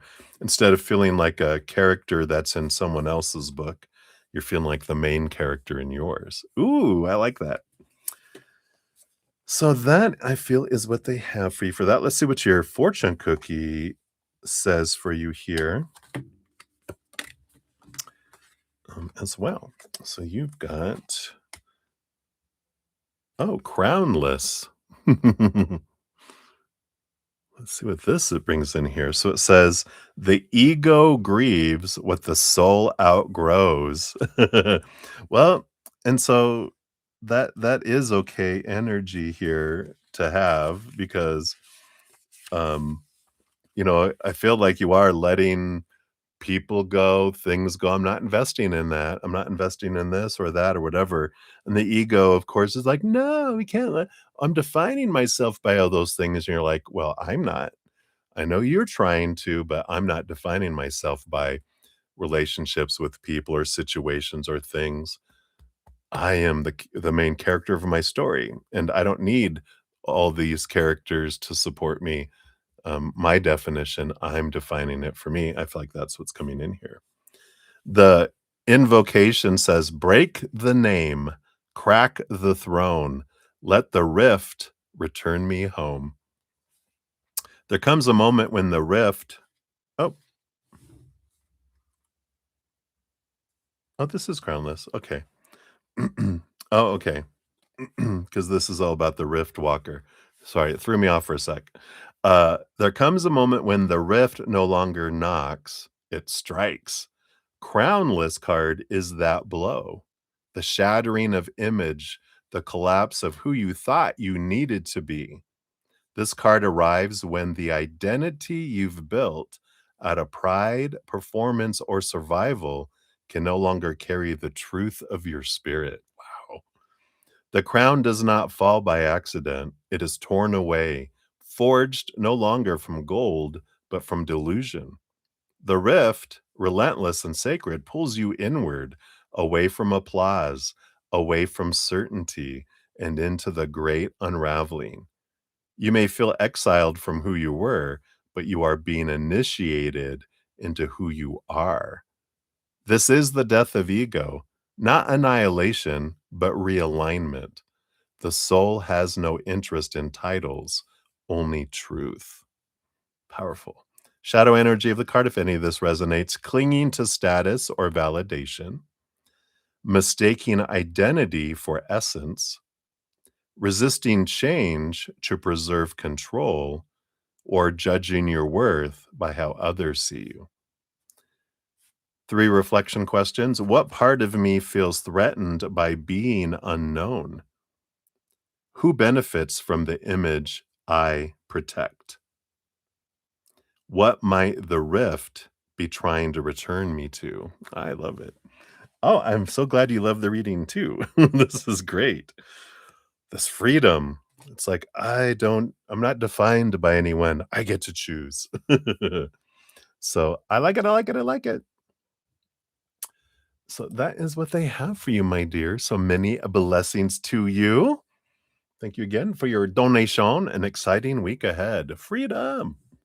You're gonna like Braveheart, you're gonna like paint half your face blue, the other half white, and go in. Just they're like, what is going on with you? All right, many blessings to you. All right. Hey, Jazz. Good to see you. Hello, hello. I don't see any question from you just in case YouTube decided to delete it. But I don't see one just in case. You are very welcome, Marissa. Good to see you. All righty. So, the bodied queen, you are up at 142 even.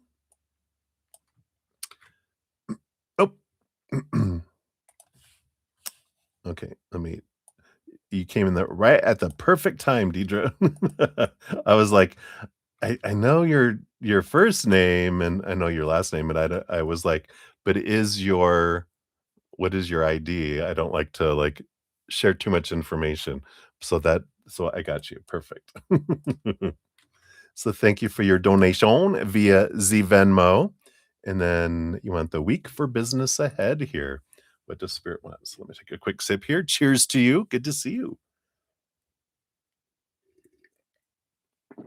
Ooh, it's getting very hot. Let me turn that down. All right. So let's take a look here. Based on current energies, what does business look like, or what energies do they want you to know about here? Got those and those. I feel like I want this one too. And these two here as well. All right. And I do want these before here. All right. What do we have happening here? It's interesting that you've got one card and then two cards and two cards and two cards and two cards, and then back to one card. So there's something about having felt stuck, because it's like a dance. It's like 1, 2, like dancing is 1, 2, 1, 2, 1, 2. But this is 1, 2, 2, 2, 2, 1. It's like, uh-oh. So it's almost like you know, when a CD, in the olden days with CDs, when it would you would, get stuck because there's a scratch on it. Um, so that's what I feel was coming in here, and there is this change around this because the bottom of the deck you do have the 3 of Wands, which is with new awareness and information. You are choosing to take some things in a different direction, take another route, um, but do things a little differently is what I feel is coming in here. That's the bottom of the deck. Let's see what else we got here. Yeah, the 9 of Cups, the dream come true, the heart's dream come true, something that you have just been on your heart of wanting to try, wanting to do is this energy. It's like my dream come true. This is what I want to do. But then this is where after this realization of something that I want to do is when the g g g g g g kicks in. Let's see what the first g is. Yeah, the 10 of Cups and the 4 of Pentacles. Yeah, there is this home energy with the 4 of Pentacles and the 10 of Cups. So part of this has to do with the joy and togetherness, but I do feel like this has to do with physical location with the 4 of Pentacles, because it's like one of the big joys, one of the big things that is part of this 9 of Cups is I wanna love my surroundings. I wanna love the home that I'm in, and I feel like there was a hiccup or, a scratch in the something that happened with that kind of I feel like was the beginning of a it's like it started to suck away some of the joy from you, because that's one of your joys, and it feels like there's something to do with your home itself, the 4 walls, or what you would consider capital H home. It's like there's something that happened, and it's like, "Oh, yeah, that's when my joy started to leak." That's funny. Let's see what the second is. Yeah, and then some disappointments around romance, here with the 3 of Swords and the Knight of Cups energy coming in, and I feel here that, that's also stole away some joy, because that's one of our dreams come true is that I want to have someone who, is, you know, I was gonna say worthy of me, not in an arrogant way, but in a truth, speaking the truth. Someone whose energy, you know, matches me and to where I don't have to shrink and they don't have to shrink and we don't have to feel like our energy is so different that how, you're a bird and I'm a fish. How are we going to meet? Yeah, even if you're a bird that goes into the water, you still have to go up for air. And even though I'm a flying fish and I can fly in the air for a little bit, I can't stay up there forever. I have to return to the water. We're not going to be able to be on the same page a lot, just, interactions. I'm gonna have to rise, and then you're gonna have to dive, and I'm gonna have to rise and dive. And though that can work, the should we should write a story about of the flying fish in love with whatever bird dives into the water, right? Um, but it's like it takes a lot of work, and we run out of breath. One person's runs out of breath, and the other one runs out of breath. I guess a fish suffocates without water, right? So it's like but I feel like this is another one of the things that was stealing, joy, um, from you. And then the third thing coming in here, you've got the 4 of Wands and the Emperor. Ooh, this powerful energy of 4s. You already have the 4 of Pentacles, but this is the joy and celebration and, um, gatherings, and the Emperor too, which is being oh, yeah, being in control and being the person who is in control. We know what we're talking about, right? Wink, wink, nudge, nudge. So, this is a big joy of yours, and I feel like there was something um, that has happened with in that area of your life too, where it kind of it felt like the big thing was it started with the house and then there was this trouble with this relationship. And then because we were on this, we're already starting to fall and, you know, you know, with the good, good, good, good, good, it's like, uh-oh, it just fell n- not naturally, but it was easier to fall into unjoy around it because it just felt like everything was falling down, right? And it's like, "What's next?" "Well, this is probably now." "Oh, this is what's gonna happen?" I feel like there was, like, that moment of not despair, but you know what I'm talking about, right? But I like this because I feel like you have now, with the Hermit card, you've stepped back, you've reevaluated things, balanced the energy, got your balance back, which is great with this is the last good, good, good. It's like, whoa, whoa, whoa. All right, I got my balance back. Now I'm back on track. And I like this, right? Oh, yep, right. So there is all this energy here, but in this kind of hermit mode where you are like, I'm pulling back, I'm connecting to my spirit guides, I'm connecting, and even the hermit of Virgo energy of taking care of my health, I'm getting back. And I like this because I feel like this is where you're at like today. You're in this, I'm balanced now, with all of this coming in. Yep, and then you have the Page of Cups for this next week. Here's this happiness, here's this flow. You're back in connection with your self-love, and I feel like there's this alignment that happens, and I like this because the Justice card is that energy of, um, seeing things from a different perspective, oh, yeah, and then the coach was yes, all this stuff, right?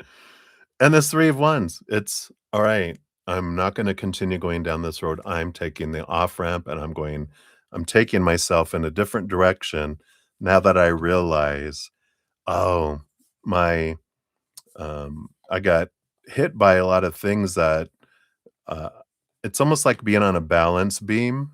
That's kinda what I kind of picture too with all these, the 1, 2, 2, 2, 2, 2, 1 is, um we're on a balance beam and something hit us where we're like, "Whoa, whoa," and then something else hit us again, and we're, like, trying to stay on the balance beam and not fall off, and you've gained your balance, and now you're like, "Alrighty, now I'm back, and I'm in my joy.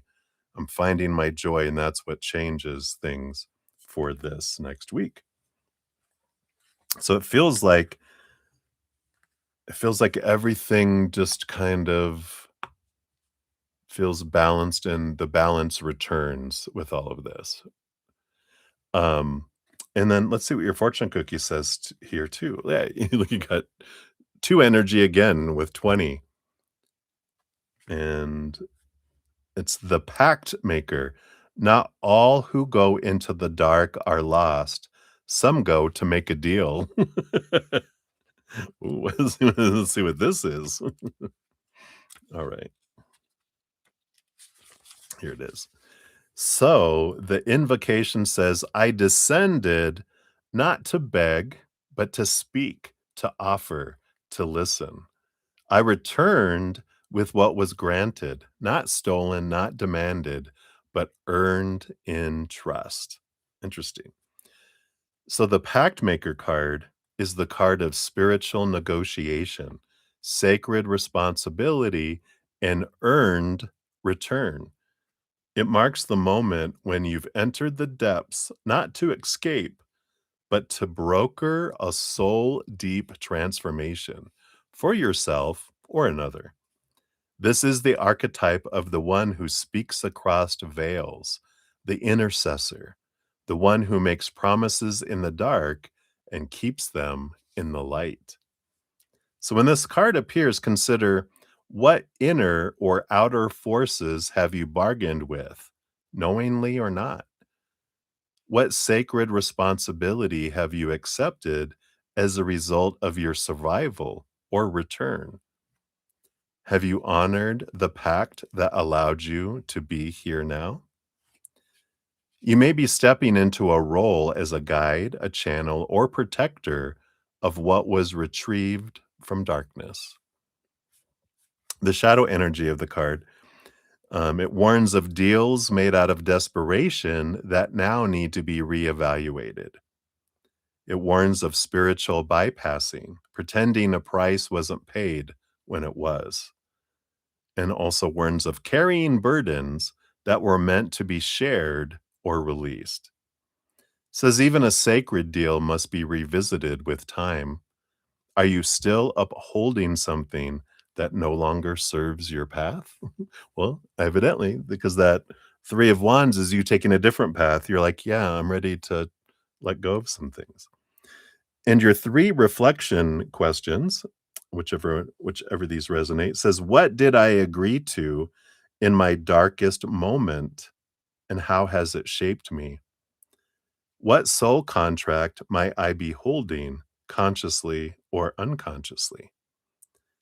And lastly, how can I honor what I retrieved from my descent. So I like that. It kind of feels like, there's this, it's like falling off my chair here. Um, it felt like a descent, right, from joy. It's like, what did I learn from that? And how can I now use that? So I like that for you. That's what they have for you, my dear. Hopefully that helps. But I feel like with this change of, you're back on track. And so things just start falling back into place this week because there was a lot of that stuff that kind of hit there, right?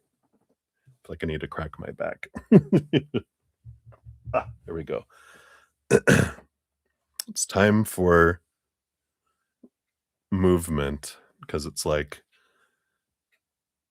um, I felt like this tightness in my lower back. It's like, all right, I'm ready to get moving again. So I like that. So that's what they have for you, my dear. Thank you again for your donation. I'm so grateful. Enjoy. Feels like it's good stuff. Good stuff coming. All righty. And then I think here, this was my last donation at this point. We got Nelly Maderos, 156.54. Almost at 156.56. So there is your timestamp. Thank you for the black kitty. I love my kitties. So thank you for your donation as well. And I see here you have your free question. I'll get you on the free list here as well. Totally missed that. All right. So you want to know why won't your ex-husband go out for breakfast for your daughter's birthday? What does he have ill feelings towards you now? What is his marriage like? Anything else Spirit wants to say? All right. Yeah, we'll find out what's going on. What's going on with them? Yeah, I'm doing well. Glad to see you live as well. If you're still here, you might have to go do stuff. But if you're here, hello, hello. So let's take a look here. We'll dive in here. Let me take the last sip of my last coffee here. Cheers, cheers to you. All right. So why won't your ex-husband go out for breakfast for your daughter's birthday? All right. Why does he have ill feelings towards you now? It's below the surface here. What is his marriage like? Right. And anything else Spirit wants to say around this situation here? Oh, not those, not those. I feel like I want those three and those two as well. Oh, there's a countdown to something here. We'll see what that is too. Tick tock, tick tock. All right. Let me just scooch these. There we go. Much better. More space here. The bottom of the deck, you have the King of Cups, which is, this balance between the head and the heart here. And underneath that, you do have the Two of Swords, which is about the choice of story. The Two of Swords is that you get to determine what things mean for you, but everyone else gets to, determine what it means for them. And even you've got the Nine of Cups below the surface here. And this energy just around this whole situation, just speaks to realizing that you can't control how your daughter feels, you can't control how your ex feels, you can't, all of that is up to them. And with this Nine of Cups, it's like, well, I want it to be perfect. I want this to be this way. And it's like, well, that's nice for you to want things that certain way. But when we have expectations, that's when we get disappointment. And when you realize, my only responsibility is not to try to get people to go and for things to happen and blah, blah, blah. My only responsibility is my relationship to each individual. And if it's a relationship that matters to me, like your daughter, you will do things to build the relationship between the two of you. And of course, mama mama bear didn't want her baby bear sad because of, you know, jerk over there. No, I'm just kidding. But jerk over there, uh, that's not gonna, because you don't want your daughter to feel like they're not special, but it's like, that's not your journey, that's hers, right? You can't fix any of that, you let it go, and you just, listen if she needs to cry and be upset, and and, you know um, or whatever, but it's like you get to express the love you have for your daughter. That's what's important, right? So I feel like that's kind of the energy on the bottom here is to balance your head and heart, realizing let go of what you is out of your control, and then your emotions balance out. Because when we're in other people's business, then we feel out of control and we feel upset. When we're back in our business, and not have our nose in other people's business, your daughter, your ex, all of them, anything in the outside world, we come back to our business and we control what we can. And then we have a wonderful experience of life instead of feeling stressed and, suffering because we're trying to control things that are outside of our control. So I love that. Let's see here. So all that's from beneath the bottom of the deck. I feel like that's the big lesson, the big aha energy that's below the surface. So why won't this human character ex-husband go out for breakfast for your daughter's birthday? Yeah, we have the 6 of Pentacles. Look at here's all these birthday balloons and all this stuff. The Hierophant, they're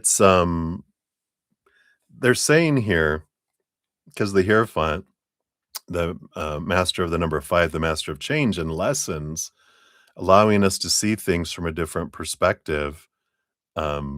It's like they're not, um, they won't go there because they're not supposed to, because it's part of the adventure. Why the human isn't doing what they're doing? They're like, we figured something out to make it happen because this is for growth. Because it is a growth opportunity for a lot of people, right? So, they're like, "Oh, there's some reason, that we figured out, but that's not what the important part is. The important part is to realize it's happening on purpose, that there's a gift behind it, and that it's not something that someone's doing to someone else. It's something that is happening for you, for your daughter, even for them."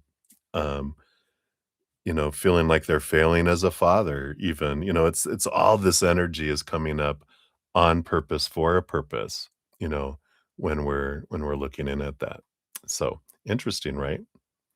So why does he have ill feelings towards you now? Yep, the Ace of Pentacles. They just feel here from their perspective, with the Ace of Pentacles, this is like they're trying to find um, their definition of their worth in a different way, and because they're in this transformational period of time of trying to figure out what my worth is, they're in that struggle of defining themselves by relationships and situations and things, and I feel like they're just angry at the world. I don't feel like it's specifically at you, I just feel like you're part of the world that they're angry at. Because they're fearing that they are failing, and when they're looking at their self-worth, they're just feeling worthless, right? Under the surface, yeah, and I feel like they do feel like from their perspective, they feel like you have it made with this 10 of Wands, which is about abundance when it comes out with the Empress, which is all about harvest, and you have it all. You have it all, and you're happy and you're all of this and all of that, and from their perspective they are seeing you have stuff they don't, and they don't like that because they again are determining their worth by the outside world, and they're looking at you and from their perspective going, look, you got it all made, and you're like, well, from my perspective I don't feel like I have it all made, I feel like you have it all made, or whatever. But that's the whole thing. We don't see the world as it is. We see the world as we are. So, there is this kind of energy that's there. It's not about you. It's just about what's going on inside of them, right? What is their marriage like? I like that here. Six of Swords. This is about movement, transformation. There's good communication between them with the Six of Swords here. So I feel like they're learning a lot because this is about letting go of old things, moving from choppy waters to calmer waters. So I do feel like maybe I don't know, are they going to counseling? Maybe this is what's triggered his self-worth energy. He's starting to reflect and he doesn't like what he's, seeing or experiencing, that's coming in there as well. But it does feel like they're having great conversation and learning a lot. It does feel like there is this communication that's happening. Does feel like it's getting better, like less choppy. We also have the Two of Pentacles, which is balancing energy. Um, some big changes to be made, but the Seven of Wands, they're really in this energy of trying to be true to who they are. And I feel like they're trying to discover who they are because they want to be true to their authentic self. They don't want to have to shrink or try to change and be someone that they're not, but they're trying to balance this me energy with we energy. We, bonjour. But I don't know, it feels like Aries energy or lower vibrational fire sign. Leo, Leo Aries energy, the low expression of it can be it's the me energy. And I kind of feel like they're in this kind of deconstruction of their ego a little bit, um, but discovering a lot about their worth. So that's a lot of what's going on, and they're in that, you know, challenging time of their life where their identity is being shaken. Let's see what's unfolding here. Let's move these to the side because we got 3, 2, 1. So something. This is what else Spirit wants you to know about. I feel like it's like what's going on in their life. What's unfolding here. So the three cards. Yeah, we've got the Hermit energy. Yeah, three major arcana. We got the Hermit. So they're really pulling inward and really reflecting on their life. The World card, ending of a major cycle, beginning of a new adventure, and the Judgment card, which is about their higher self really calling them to see things from a different perspective. But, this combination of all this is like, who am I? What do I want? What's going on? I don't, that's that identity crisis energy, right? What's the next step that's coming in here? Oh, okay. Well, yeah, it makes sense here that we've got the Five of Wands, all their drama energy, inflaming energy, conflict energy, which is making it hard for them to choose joy and be around joyful things and joyful people, joyful events. They don't want to have to try to, and this goes back a little bit to why they don't want to go to a birthday party or anything, because I have to show up and I feel like it's a joyful place. I feel like I have to force myself to be joyful. I just don't have it in me.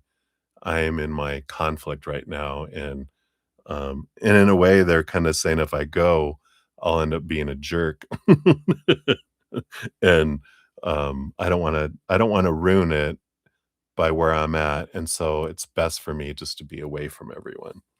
That hermit energy. Yeah. They'll eventually find peace of mind with the Four of Swords.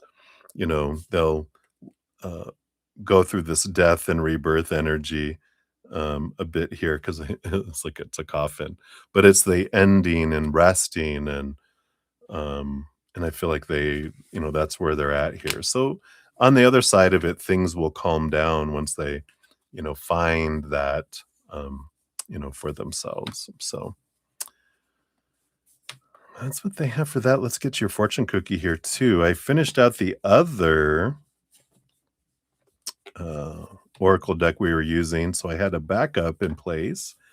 the Intuitive Whispers Oracle. So that's what we'll go to next, since I put all these cards back in here. That's a lot of cards. All right. So this is the one that we'll be using for the remainder of the session, which is Intuitive Whispers by Maud Hurst. So let's take a look here. Let's get these activated here. They said shuffle. I'm like, all right, I will shuffle. I shall shuffle. There we go. So, what else for Nelia, please? None of those, none of those, none of those. Almost lost the whole deck. This is your card, and you've got emotions are energy in motion. Number 18. Beautiful card. Let's see what this brings in here for you. So emotion is simply energy in motion. It's a feeling in the body that wants to move and be released. For example, sadness wants to move through the body by releasing tears and noise.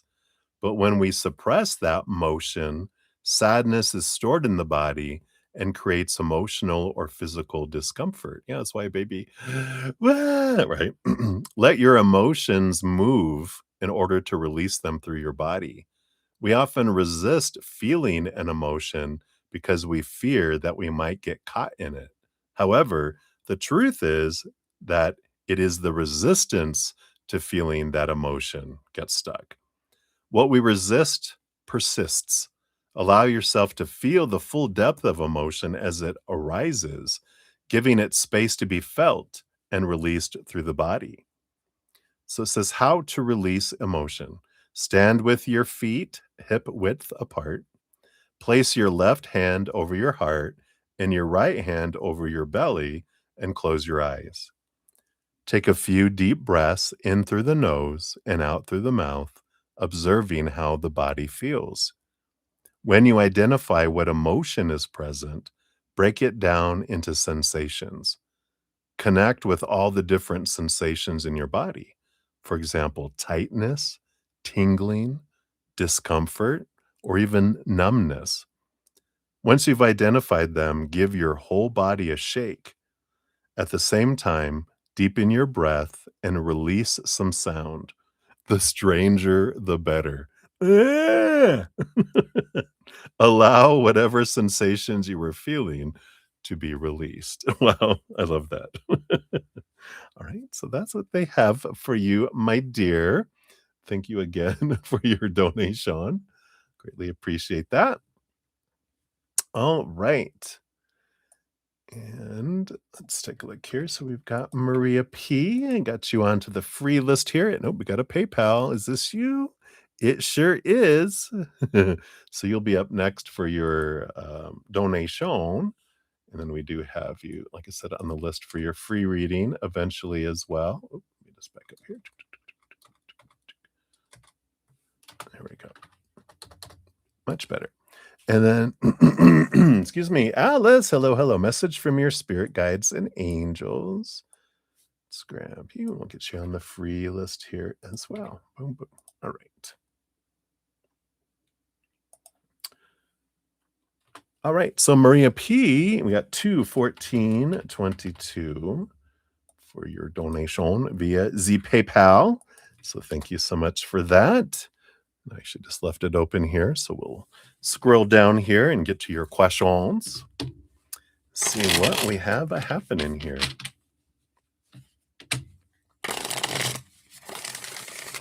All right. I think we are ready. So Wally's thoughts and feelings towards you today. Okay. What's coming for you at work tomorrow? For you and Wally. And he said to you today, you're very special to you. Like special with the helmet? What? No. Dark side updates. We'll find out. What happened at work for him? He seems very down. And then Dr. B and Dr. Laura, happy with your work? All right. So Wally's thoughts and feelings towards you today. Yeah, we got the 4 of Pentacles. It's a very solid energy, what I'm feeling here. Very at home. I just feel like they're in this space of where, like, capital H home, you know how, like, home is where your heart is?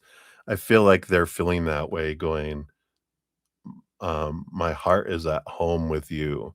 And it's like, this feeling of that you are their normal. You are what their heart feels comfortable around.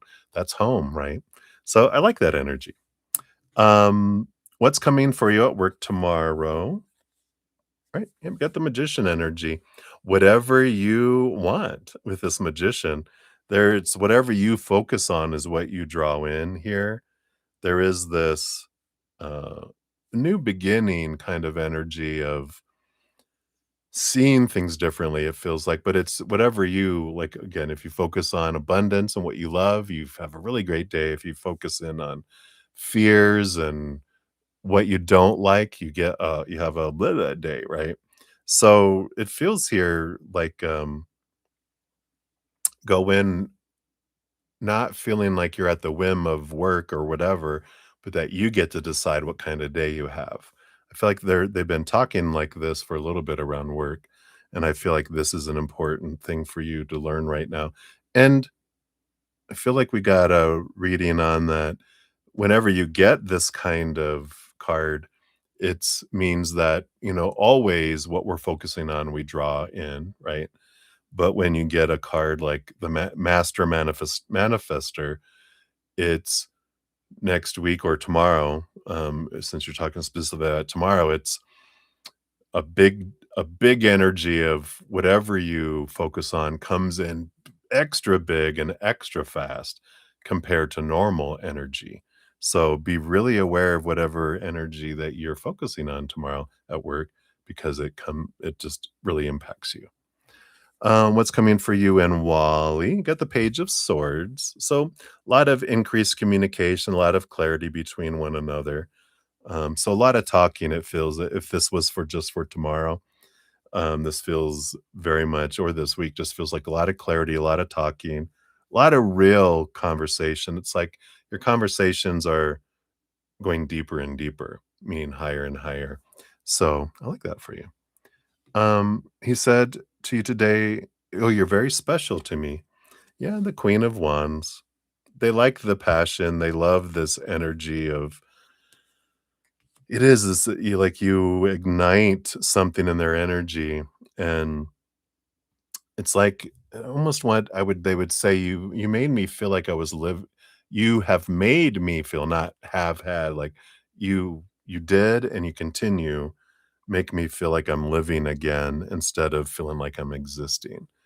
And that's why you're very special. I just feel like they weren't in a very good place when you met them, just kind of feeling like they're on a downward spiral and you kind of gave them hope in a way. You gave them a bright light to look at, um, and to ignite that. And that's what I feel like why they mean that. Dark side updates. Yeah, I've got the Six of Swords. There is some clarity. There is some movement, but it's starting with the change of the mind and clarity will make its way out to the physical world. So a lot of planning, a lot of thinking, things like that. What happened at work for him? He seems very down. Knight of Pentacles. Yeah, it feels like something that was they were hoping it would happen faster, um, slowed down and it isn't happening. It with it being and this isn't the king. I mean, this isn't the knight, this is the king, but they're showing me here the knight though.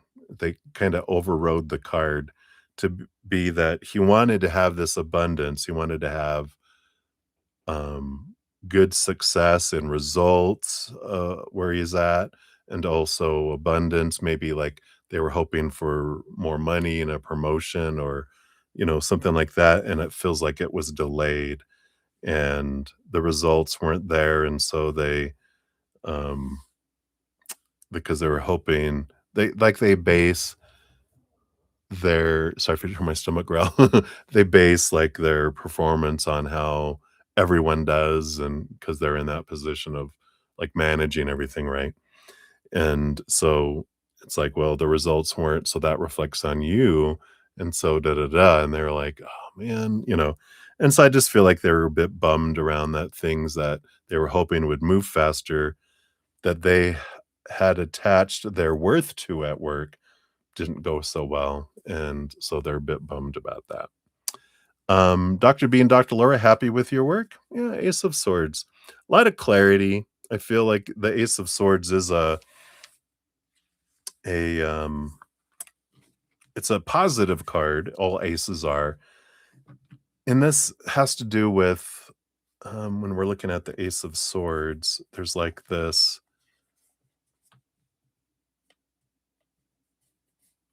acknowledgement. I was trying to think of the word acknowledgement of how much you've learned, because that's the mental suit, it's the learning energy. And I feel like they are happy with how much you've learned and how you're presenting all that. So I feel like that's what they have there for you. Let's see what your fortune cookie brings in too from the Intuitive Whispers. All right. I tell you, this deck is wanting to fly all over the place. We're like, no, we're going to stay contained. All right, here's your card. And you've got clear limiting beliefs. Look at that. Card number 17. Fly, baby, fly. Let's see what we got here. So it is time to uncover your limiting beliefs that have kept you far smaller than you truly are. Spread your wings and learn to fly by letting go of the unnecessary thoughts that are weighing you down.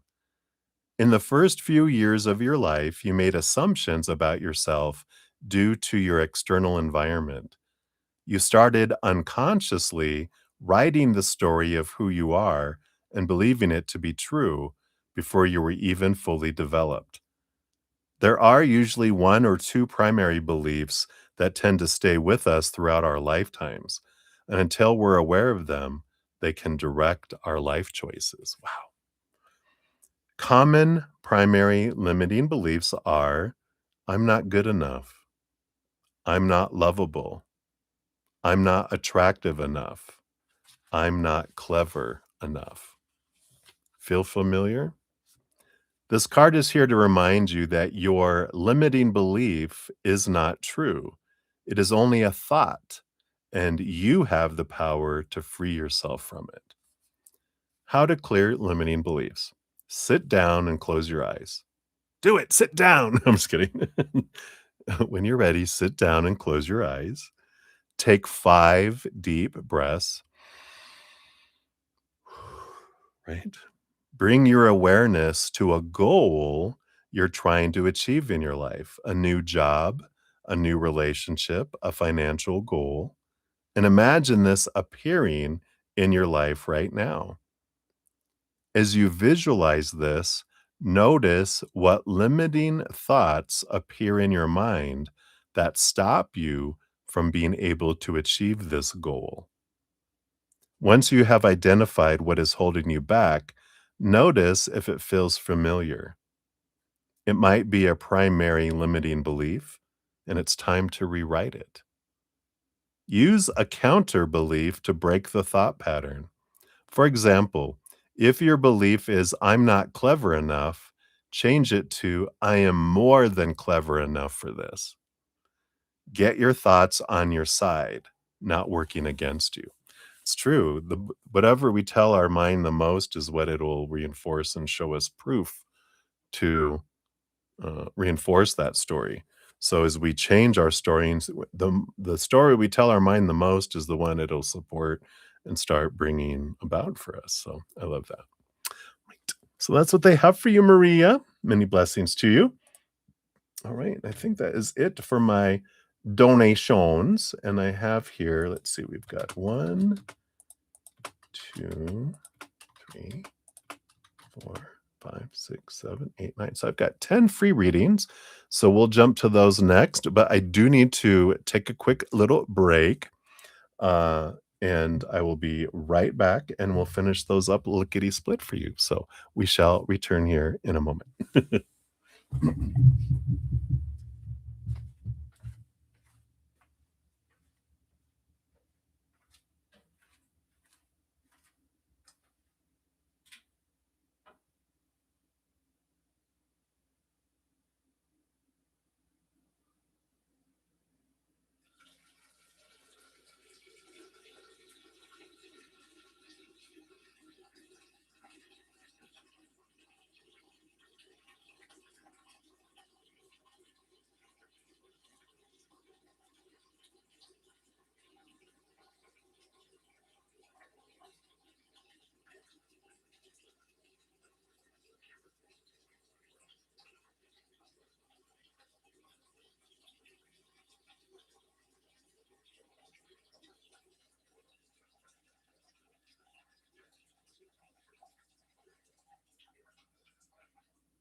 All right. Thank you guys so much. Much better. Woof. My eyes were starting to turn yellow. All righty. Hey, Shirley, good to see you. I will add you on to the free list here as well. Boom, boom. All right. All right. So, onto my water now. So, cheers, everybody.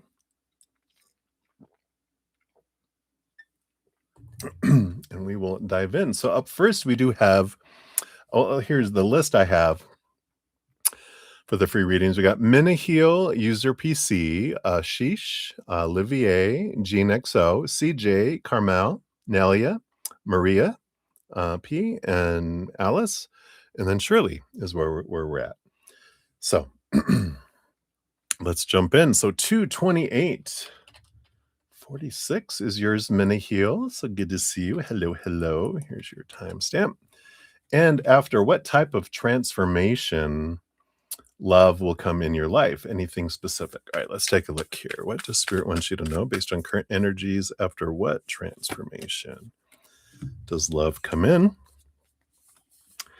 Yeah, I got the Queen of Wands and the Ace of Pentacles. There is this transformation here around seeing your worth differently and really stepping into your power. Ace of Pentacles is that, like new opportunity, but it is also represents like how I see myself in relationship to the outside world. And it's about turning inward and upward to define your worth rather than outward to relationships and situations and things. It feels like a significant change that happens here because the Queen of Wands is about, being aware of that I'm the one creating my life and I'm not at the whim of the world. And there's like this movement inward, and it's the raising of your love vibration, because when you're not defining yourself by the outside world, then you're spending this time um, kind of removing away the things that don't define you, burning away those old thoughts and beliefs that we were using to define ourselves, that were chains holding us back, and you're breaking these chains, which raises your love vibration, which then that's when you meet. Because you might have other people come across your path when we're focused in on our lower vibration, we're still stuck in our chains and different things, we will draw in people that match that. And the person that you're going to end up with is going to be at a higher vibration. You guys aren't going to meet now, because if you both met now, you'd be at a lower vibration, and it would be a conflict energy. It would be reflective of that lower vibration. And so you guys are both working on your self love, and then you guys will meet up here. So that kind of transition is what's coming in here. You're letting go a lot of mindsets that don't serve you anymore, emotions that don't serve you, energy that doesn't serve you, even things in your physical world that don't serve you. You're purging a lot in all the four areas of your human life to make space for the new that comes in. So I feel like that is the big transformation. It's more of an internal transformation than an external. So hopefully that helps many heal. That's what they have for you right now. So many blessings to you. All right. I've got user PC 23143. Here is your timestamp. And you wanted a general reading. Let's see here. What does Spirit have for you today? What do they want you to know? All right. I want this one and this one right here. And you've got the High Priestess and the Hangman. Well, two major arcana coming in here. And there is this invitation here. The High Priestess, of course, she like steps away into her High Priestess temple, connects with the higher realm, looks behind the veil, dives deep into their own emotions. And the Hanged Man, too, is about seeing things from a higher perspective, from a capital T truth rooted in unconditional love, and the transformation that happens with the Hanged Man. It's like the caterpillar to the butterfly. So there is some hidden truths here with the High Priestess that she brings, up with that reflection and connection. So there is this energy of kind of being invited to this inner awareness because they've got some beautiful higher truths to reveal to you here. It's like they're bringing in, and I think I posted it today actually on my social media. It's from my podcast. It's about, one of the things that's helped me in my life is I call it my litmus test. It's how you determine something. And one of the big things, especially in organized religion and everything, and we're in a day with so much information and so much knowledge from everywhere, that when how I determine what's of creator and what is of man, if it has any type of energy of unconditional love, of course, that's the root of it.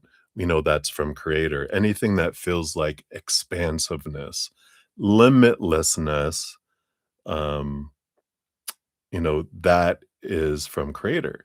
Anything that feels like that has fear in it, that's rooted in human um, belief systems and human reaction, right? So that's not of capital T truth, it's small t truths rooted in fear. Anything that feels restrictive and limiting, our human tries to define everything, and it has its rules, and it creates all this stuff. So anything that feels restrictive and small is of man, and it's not true. It's an illusion. Anything that is of rooted in the unconditional love and expansiveness, then we know that's of creator. So it's like that type of truth and things, I feel like is what they're bringing in with that. But I feel like there's this invitation to take a breath and take a step back from everything and be in that cocoon in that high temple, because they've got a lot to reveal. So I love that for you. Right. So that's what they have for you, user PC. Many blessings. All right, Ashish Balkaran, you are up to 3518. This is your timestamp. And you want to know, will you have a breakthrough in your IT software career? All right, based on current energies, is there a breakthrough coming in IT? I feel like we get 3 here. We got 2 and 1. What's this here? Got the 7 of swords, the 8 of swords, and the 8 of wands. You know, there is fast movement. You know, the 8 of wands is like a flow energy, and there is a flow energy that comes in eventually because you got 2 eights, but the 7 of swords is what's keeping the breakthrough from happening. 7 of swords is like becoming aware of my own thoughts and beliefs and mindsets that make me feel limited and blinded and small and restricted. And it's those thoughts that lie to me. So I think we talked about how, we can get stuck in our head around supposed tos and shoulds and need tos and have tos and musts. And when those are rooted in fears, that's what keeps us from moving forward because we're trying to kind of make some sort of expectation that's been put on us from somewhere else come true when it's not really what we want in our heart. In a way, it's we get out of our head and into our heart, then things flow. But when we're in that kind of lack energy of, we have a belief of by now I should be this, that should be, and that I feel like something is falling short is lack energy. The more I have that energy, the more longer it takes. The breakthrough doesn't happen, right? So the breakthrough happens in here, really happens in here, and then that breakthrough is expressed in the outside world. That breakthrough would be, let's see, what do you have, spirit? The breakthrough would be I'm supposed to be in a higher position than I'm in now. I'm supposed to make more money than I do now. And when we have that, yeah, that'd be nice. I get it. That's what, well, aren't we supposed to try for higher? Yeah, we can have goals, but if we're not in the gratitude for what we are in, we won't be grateful when we get the other and then the other and the other. If we can't be grateful with in this moment, we can't be grateful in future moments. So it's about gratitude here brings in more. If I'm not grateful, then and I'm thinking I'll be grateful then, that's lack and it pushes it further away. So I feel like there is a breakthrough, but the breakthrough happens here first, right? So that's what they have for you. Ashish, many blessings to you. Right. And then Olivier Vagara, you're up. Hello, hello. So your timestamp here. 2:38:22.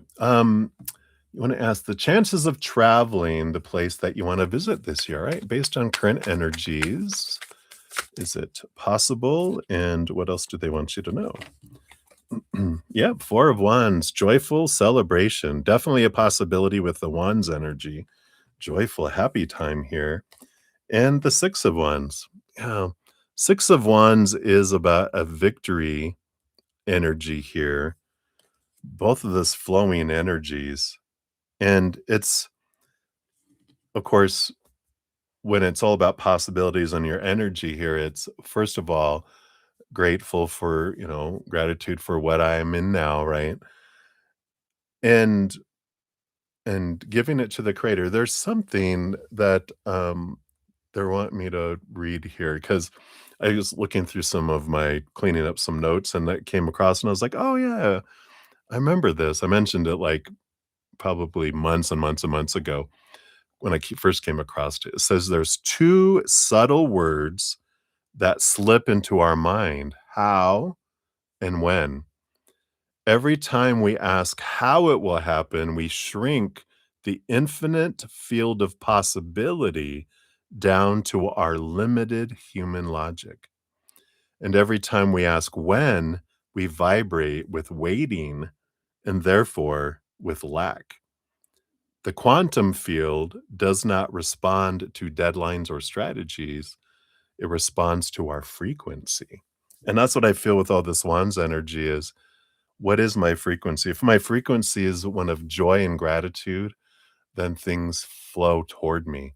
When my energy is in how and when and trying to control things or, wanting to know all this, it actually pushes it further away. It doesn't draw it in to us. So I like that energy for you. It looks like it's very possible. It's just a matter of having our frequency and our energy match that. And that would look like, hey, creator, you know what I would love? I would love to go visit this place. I am handing it to you. I'm so grateful. When I travel to this place, I really am so grateful. And I loved when I was able to do that. And oh, and that one time, da, da, da, I'm just so grateful. You give me so many wonderful trips and adventures in my life. And I'm so grateful for that. And I'm grateful for this in my life and this in my life and this in my life. It just draws in more to be grateful for, right? So that's kind of what it could look like, right? So that's what they got for you, Olivier. Many blessings to you. All right. And then Gene XO, you're 24122. Here's your timestamp. Boom, boom. Hello, love. So you want to ask, what are eyes, feelings, and intentions towards you after Friday and today? Also, check the underlying energies. All right. So what are eyes, feelings? I feel like these are intentions and next actions or whatever. And the bottom of the deck. Well, we do have the 10 of Pentacles energy on the bottom of the deck, it is a relationship energy card. Fullness of life card. Let's see what's going on inside of them. What are their feelings towards you? 10 of Swords. They just are wanting to let go of expectations and and they have all that mind stuff we've talked about before, right? Didn't we just get this for them? Something similar. But it is about, I'm tired of trying to please everyone else. I want everyone to, you know, please, live up to my expectations. I want to like be free from all this. I just got to be me. I'm just tired, sick and tired of trying to please people. I got to be me and true to myself, right? So a big freedom energy that comes. Ah, I love that. Your favorite card. Which one? The 10 of Pentacles or the 10 of Swords? Probably the Pentacles. um, what are their intentions based on all this? Yeah, they're kind of in this hermit mode, you know, kind of energy here. So, the underlying energy is that they do want relationship, right? They do want that connection. But this fear of disappointment comes up, right? Ah, very good. I love it. So, and that is, you know, it's funny that it's a Ouija board too. Here's the message. They're bringing you the message. Woo! But there is this, that they want this, but it's this fear of failure that keeps them pulling back all the time and withdrawing, because they have a great fear that they will displease people and let people down and that they will reject them for it. So, they're kind of in this, their next action intention is to be alone, to pull back. And at least based on their current energies um, but we are in Scorpio energy with the moon, I believe. Let me just make sure. Didn't we just yeah, we went into Scorpio moon Friday, really late on Friday. We've been through Scorpio, which, is that turning internal, right? You're terrified of your Ouija board. You're so funny. But we do move into Sagittarius energy in like depending on where you live, mid morning, afternoon, on Monday, which can change their energy to more action oriented than fearing energy. But I feel like that's what's coming in here. Yeah, and a Ouija board, it's like tarot. It's all the who you're talking no, who's using it, who's wielding the tool is what is higher vibration or lower vibration. So you don't have to worry. You live in the South. Oh, yeah. So central. Oh, okay. So, yeah, it's probably going to be 10, 11 a.m. ish, around there somewhere is when the moon changes. So there's more Sagittarius action, outward energy. But right now, that Scorpio energy is the pulling inward and, and looking in that. So that's what they got right now. So hope that helps, Jean. That's what they have for you right now, my dear. Many blessings to you. Hey, Lily Cherry Blossom, good to see you. We'll get you on the free list here. All right, yeah, I think that's all that's coming here. All right, so up next we got CJ in the house, 24601. Here is your timestamp, CJ. You're very welcome. Oh, I did not do it right. I grabbed an empty little. There it is. Much better. Thank you so much, Jean. Yeah, thank you guys so much for the thumbs up. I forget to thank you for that and let you know that it does help me out. If you do enjoy your readings and you want to help promote my channel, it does help spread the Zen love and you're part of the love tsunami. So thank you so much for those of you that give that little thumbs up. All right, CJ, you want an outlook for the week? Let's see here. What does Spirit have here for you for the week? Looks like a little bit of a slow week, but it's worth it because you got the Knight of Pentacles and the King of Pentacles. So Knight of Pentacles, slowest moving knight out of them all, but they are on a quest for the Ace of Pentacles, which is how you view your worth and just a new perspective on your worth and how you relate it to the world. The King of Pentacles, they of course go on the entire journey from the Ace of Pentacles all the way to the King, and so they've got a lot of wisdom to give, and especially with this Knight and the King coming out, there's this, the outlook for you is, we're taught uh, define our worth by three buckets: relationships with humans in the outside world, situations, job, education, whatever, and things, our bodies, our bank accounts, our possessions. But all those things, sorry if you guys just heard my stomach growl. Row, row, row, it's hungry. um, we but all those things are unstable in the outside world because people, relationships with people of all kinds, lovers, friends, family, whoever, people change, people walk away, people pass away. So when we defined ourselves by those, we feel unstable because those are unstable. Situations never stay the same and things break down, blow up, are stolen, deteriorate.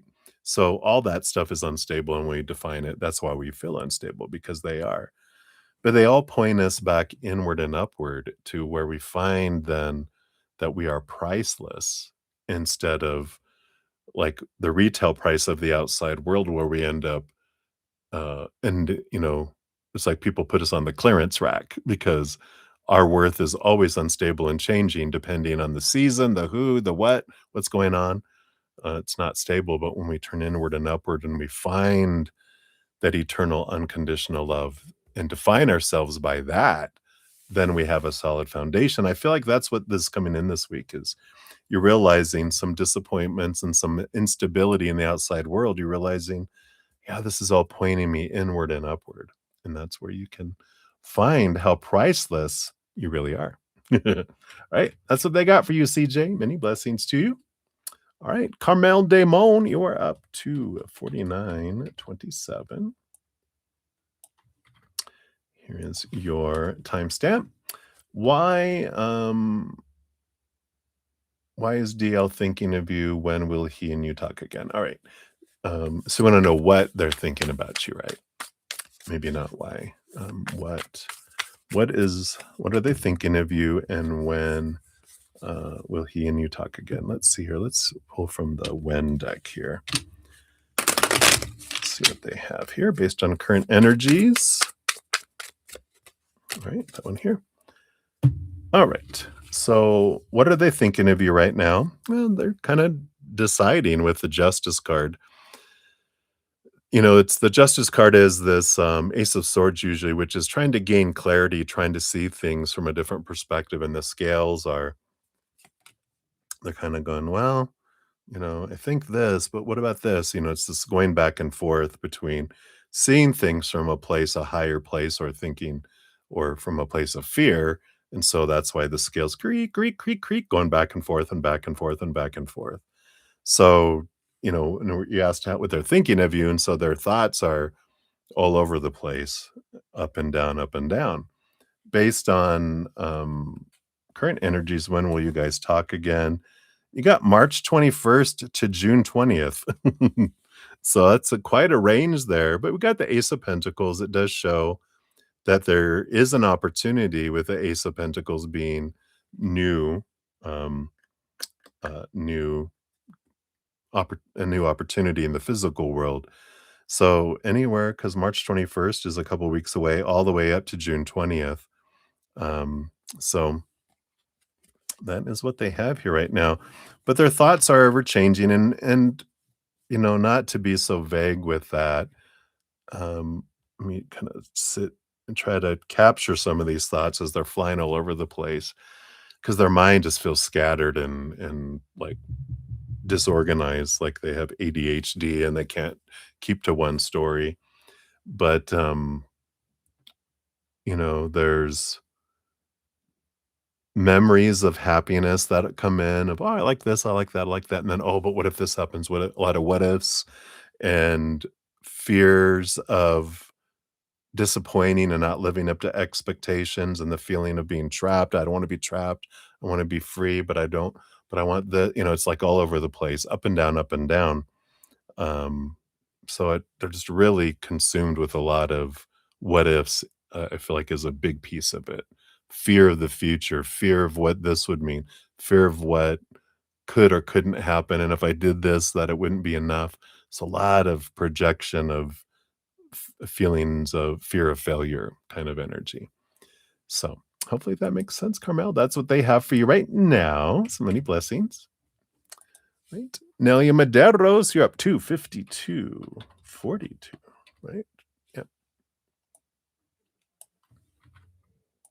My stomach is growling so much. It normally hasn't done this. Probably because I'm walking these days. It's burning up all the stuff. It's like, hey, you need to feed us. Doesn't have as much Buddha belly to eat off like it used to. All right. So your free question, Nelia. Sorry.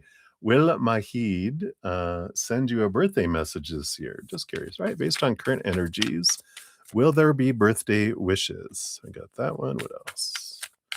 Anything else? All right. I feel like I get these two too. So will there be? Got the Hierophant energy, which is, this, it's like a growth opportunity coming in here, more stepping stone energy. We got the Queen of Cups and the Four of Swords, which is like letting expectations go, this peace of mind energy. This Queen of Cups, which is, she's ruling over her own emotions. And I feel like with a combination of these three, it's pointing to no, but like you got the Hierophant and your other ones, this is for growing pains or for growth. It doesn't have to be growing pains if we don't want it to hurt, but it's to bring clarity, to allow you to let go of expectations around birthday wishes and this and that and everything else that, you know what? I'm enough. I don't need any of that. And if I feel I want to do something from my heart, I will, but I don't want to do stuff out of obligation, which is kind of how I feel they're at in their life. It's a good mirroring, but I feel like that's something that is growing within you as well. You're learning to let go of, you know what?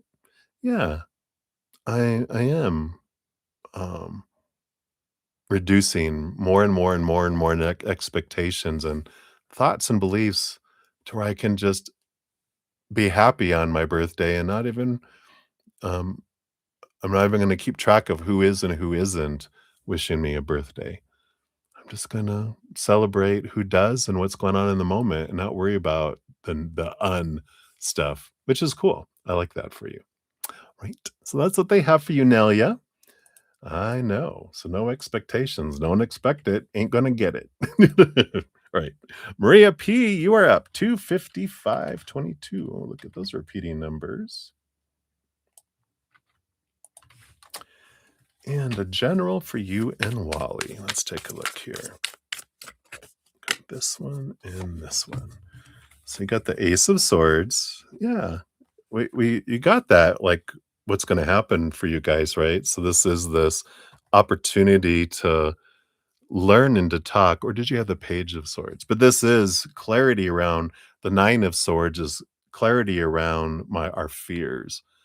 And I feel like, you're really talking more about and it's communicating, it's not, saying, "I'm afraid you're gonna do this," and no pointing of fingers. It's, "You know what's one of my biggest fears?" "What?" "Being cheated on or not being chosen." "Really? Do you think I'll do that to you?" And you're like, "I don't think so, but I get this fear that comes up, and so it's rooted somewhere, and, I wonder where it's at." "Well, I wonder." "Well, I had" it's like real conversation around it. It's not hiding our fears, afraid of vulnerability, but it's really just kind of, um, sharing that because you trust each other and you're vulnerable and you both can help each other with it. Because I remember once, and this was number 4 in my life, and we had both come out of longish, um, relationships, and we're like, "I'm tired of being in these relationships, and let's not get in one." And, we kind of fell into one a little bit, but they were studying to be a counselor, and so I got free counseling with them. But I was sharing with them, you know, pains that would come up that didn't have anything to do with them, the original pain, but something they did was triggering my memory of these things, and we would talk about it.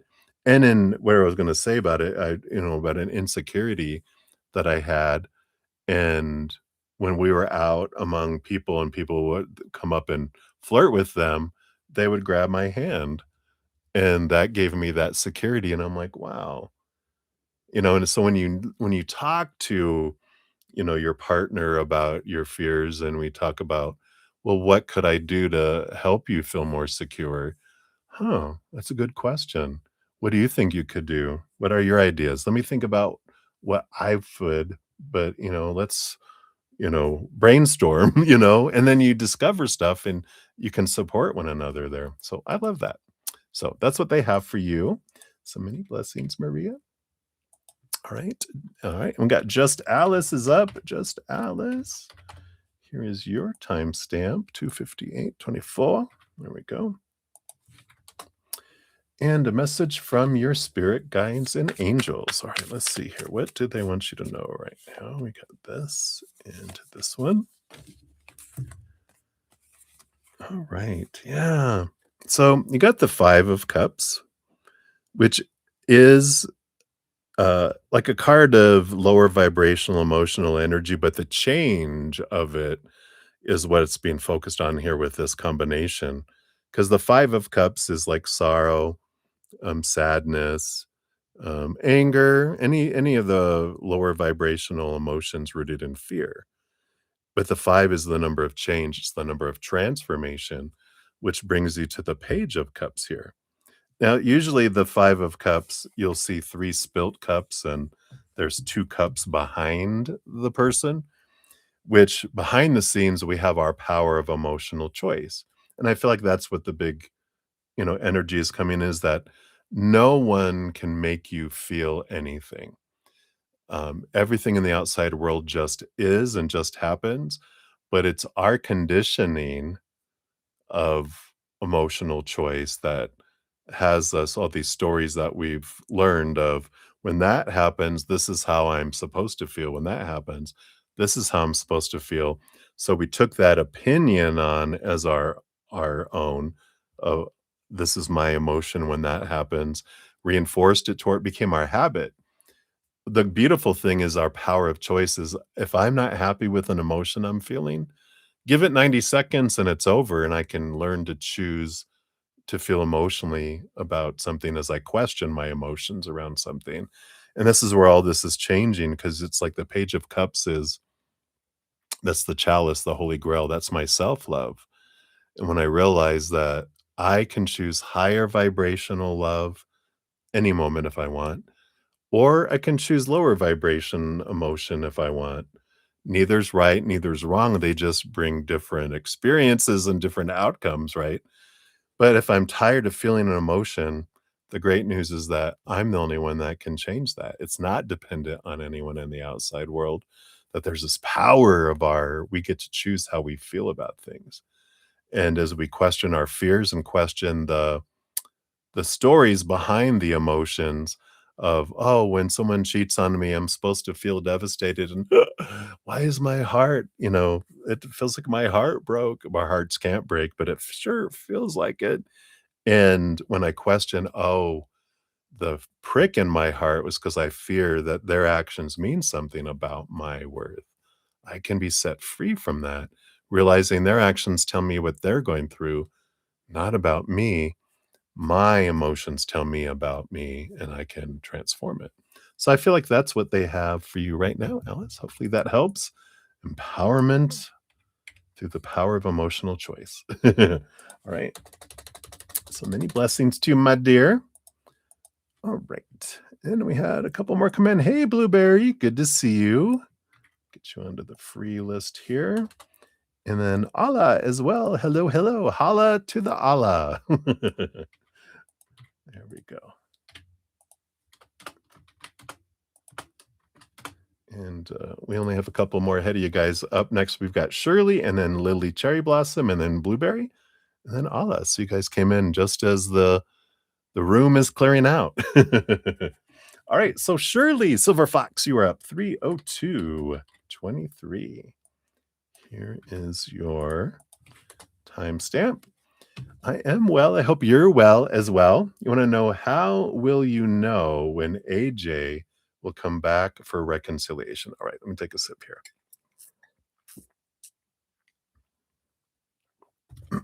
How will you know? Oh, wait, there we go. Card came flying out of the deck here.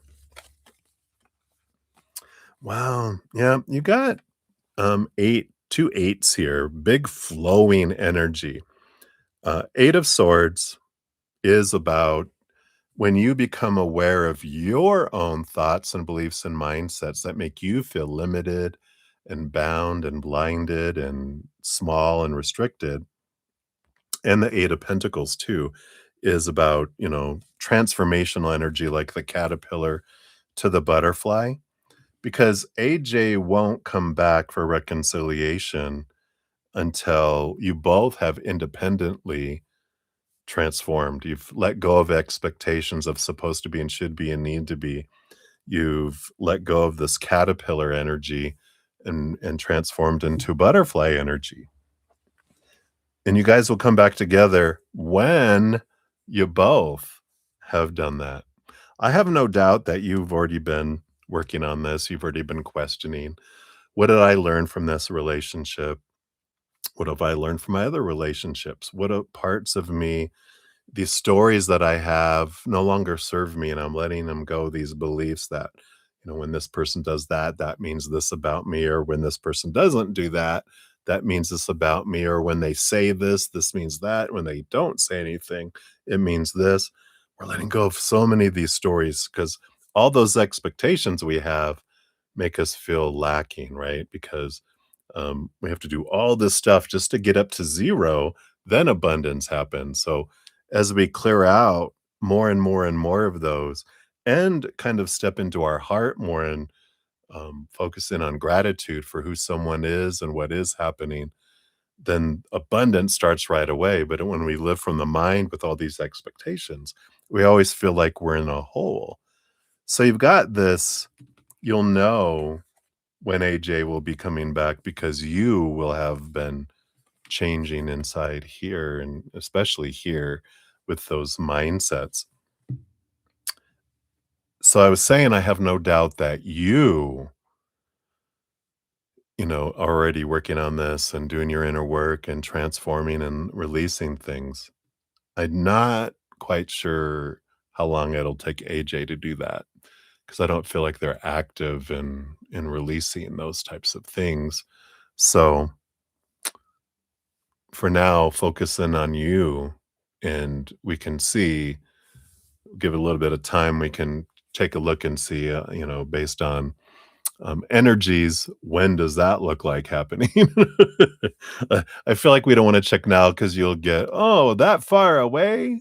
You're like, you get to work on you, and that speeds up things for your existence. But I feel like that's what they're saying to look at right now. All right. Hopefully that helps, Shirley. That's what they have for you. Many blessings to you. Right. Lily Cherry Blossom, you are at 30606. So, Lily, here's your timestamp. And if he just saw your message, what did he feel or think in case he did? All right, so let's see here. Did he see your message? Let's take a look at that. And then if he did, what did he feel or think? What did he feel or think? Okay. So did he see it? King of Swords. This would be like the master of communication and things. So for me, this is a yes that they have seen your message because I feel like they're the master of looking at messages and communication. So it does feel like they've seen your message. And what does he think of it? Page of Wands. It did spark something in here because the Page of Wands is fire energy.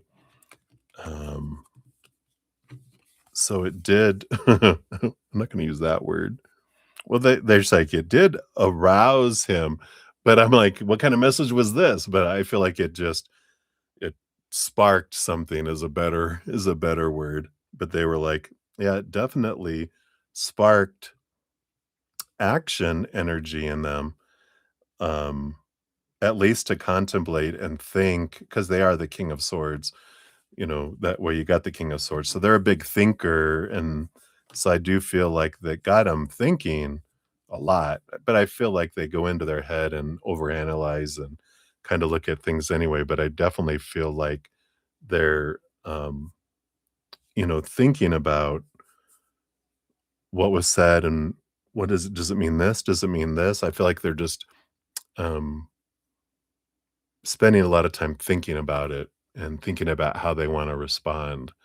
But it definitely sparks something in them, and I feel like you are gonna get response from them, but maybe not today. I feel like they might think and peruse it tomorrow, and maybe tomorrow evening after work, that's when they'll reply in some way, somehow. So hopefully that helps. That's what they have for right now. I know, right? You're like, "Uh-oh, the jury's out. Let's see what they come back with." Alright, so many blessings to you. Alright, we got Blueberry, you are up. So a Blueberry, here is your timestamp here. And you wanna know, will you be able to relocate this year? Let's take a look here. So, based on current energies, will you be able to relocate? We got that one and this one here. We got the King of Wands and Queen of Wands. So, total possibility is absolutely that you could, because you got both royals of the wands in action suit, passion suit. So, it really has a lot to do with your energy. So, there's a lot of possibilities, but based on where you focus your energy is what will allow things to come in or push it away, right? So one of the things, first of all, if you want to relocate, it's gratitude for where you're at right now. And then you, of course, tell the creator what you would like. Like, I'd like to relocate. If you don't care where, I'd like to relocate somewhere for my highest experience. Or if you want to relocate to a specific place, you just ask and go, you know what I'd love? I'd love to relocate to, Hawaii or whoever, right? And you're like, here, creator, I give this to you. And if this is for my highest experience, I'm going to trust you're going to bring it the perfect way and the perfect timing. And in the meantime, I'm going to focus on gratitude, doing what I can do to make this happen. And whatever I can't, I release it to you.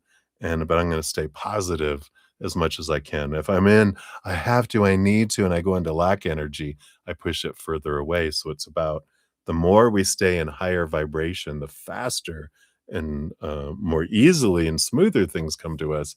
When we're in lower vibration, fear and lack and need, want energy, then that's what makes it harder for it to come towards us. So hopefully that helps. But great possibilities for it. Just start making plans. Put it before the creator and go, how can I make this happen? What needs to happen? Let me write it down. But don't get caught up in the how or the when. Leave that to creator. You don't want to limit it going, well, it has to be this way. That may take longer. If you're like, whatever way you want it, boom, I'm ready, then it can happen faster for you. All right. So that is what they have for you. So many blessings to you. All right. Got a donation came in. So Guerrero means war. Hey, welcome back. So let's grab your timestamp for your second donation. 3/11/31. Look at all those threes and ones. So here's both your timestamps here. Oh, so that's just that's a thank you. So sorry. Here, I'll remove that off of there. I could have swore there was going to be a question there. Well, thank you so much. So that's like an extra little thank you. I appreciate that. I don't get those a whole lot, and I really am grateful for that. So thank you. No, don't apologize at all. I am just not used to them. So I'm so grateful for that. I just makes me giddy. So thank you. I appreciate that so much. Glad it resonated. Boom, boom. All right. You're so sweet. Appreciate that. Well, let me give it a love and a like. I can do that. There we go. All right. So many blessings to you. All right. And we have Allah 3/12/39. Here is your timestamp.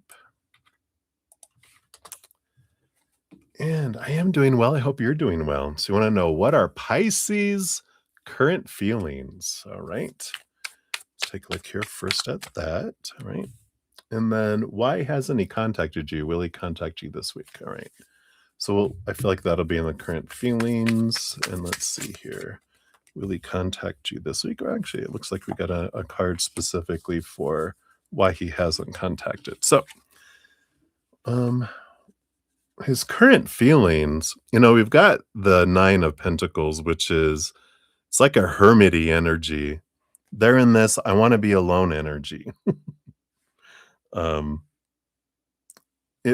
we're in Scorpio moon right now, because the moon every 2 to 3 days it changes, but Scorpio water depth energy, and with Pisces being water, they Pisces energy, they love being on the dark side of the pond, and they like going into the depths. And so when their current feelings are, I'm in my feelings, I'm deep in reflection. So I've turned off the porch lights, turned off all the lights. Like in the olden days, I've unplugged the phone or took my phone off the hook. Nowadays, it's my phone is off or on silent, and I'm in my zone. Me. I'm, that kind of energy. So that's not towards you. Their current feelings that they're in is they're in their feelings, all of their feelings, swimming around in their ocean of feelings right now. And I do feel like there's a lot of moon energy. Why hasn't he contacted you? You're the 10 of Cups. So there is joy and stuff here. So it's not about you at all. The 10 of Cups is a lot of overwhelmed with emotion, which can happen with Pisces because they're very empathic and very connected. And if there's a lot of emotion going on around them and in the world, which there is a lot going on in the world, that if you don't know how to build a bubble to protect yourself, then you're taking on everyone's emotions, and it can be a bit much to where when they get overwhelmed, they do pull back in. Will he contact you this week? Yep, Queen of Swords. Yep, balance between head and heart. So things do balance out and then they do communicate. Quite honestly, we move into a Sagittarius moon tomorrow afternoon, depending where you're at in the world. Um, but um, I feel like that's action energy. And so I feel like you'll hear from them Monday, Tuesday, Wednesday at the latest, but I really feel strongly you'll hear from them tomorrow evening or afternoon when that energy switches and they like, "Oh, okay, that emotional flood is gone. Now I have excitement and fire and energy that's flowing through me instead of like I want to cry energy, you know." So hopefully that helps. So hopefully, hope tomorrow you'll hear from them. Right. So that's what they got for you, Allah. Enjoy. All right. Let me see here. I think that is everything and everyone. So thank you guys again so much for all of your thumbs up and all of your love and all of your support. I'm so grateful for that. If you haven't entered the drawing that I have every new moon and full moon, here's the link for the new moon coming up. And also, all the playlists are always down in the description area of this video. Or if you click on my name and go to my Bretta Zen um, main page, they're all at the top there as well. But I do have a drawing where I give away a 30-minute personal recorded reading or one of my energetic hedges, whichever you prefer. So be sure to check that if you're interested. Also, before every new moon and full moon, I do put out a little video about making the most of the moon energy because this Virgo one that we had a Virgo full moon lunar eclipse, huge powerful energy that will be influencing us for several weeks. There's a great release energy and affirmation energy I talk about, which so you can still use a lot of that um, energy for weeks. So make sure to check that out, and I'll have a new one for the new moon in Pisces coming out this next week. So be on the lookout. Also, every 2 weeks I put out a podcast called The Easier Path. And so if you're looking at information on how to make your human life path feel easier instead of harder, check out the series. Again, the playlist is all in the description box or on my main page. But we talk about drama or trauma that I've gone through or that someone else has volunteered. Find out why the human does what they do, spirit's perspective on it, and then also hints from spirit on how to make it easier instead of harder. So if you're looking for some more guidance, be sure to check those out. They're all free, and I'm excited. All right, everybody. I am on Wednesday through Sunday evening, so I won't be back tomorrow or Tuesday, but I'll be back on Wednesday for more readings. If you're interested in a personal reading or one of my hedges, all that information is down in the description area of the video. So until then, remember every second of every day of your life, you truly are eternally and unconditionally loved by the Mother and the Father of all things, our Creator. And of course, I love you too.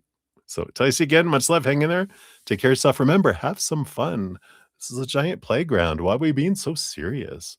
Get out there and play. All right. I love you. We'll see you soon.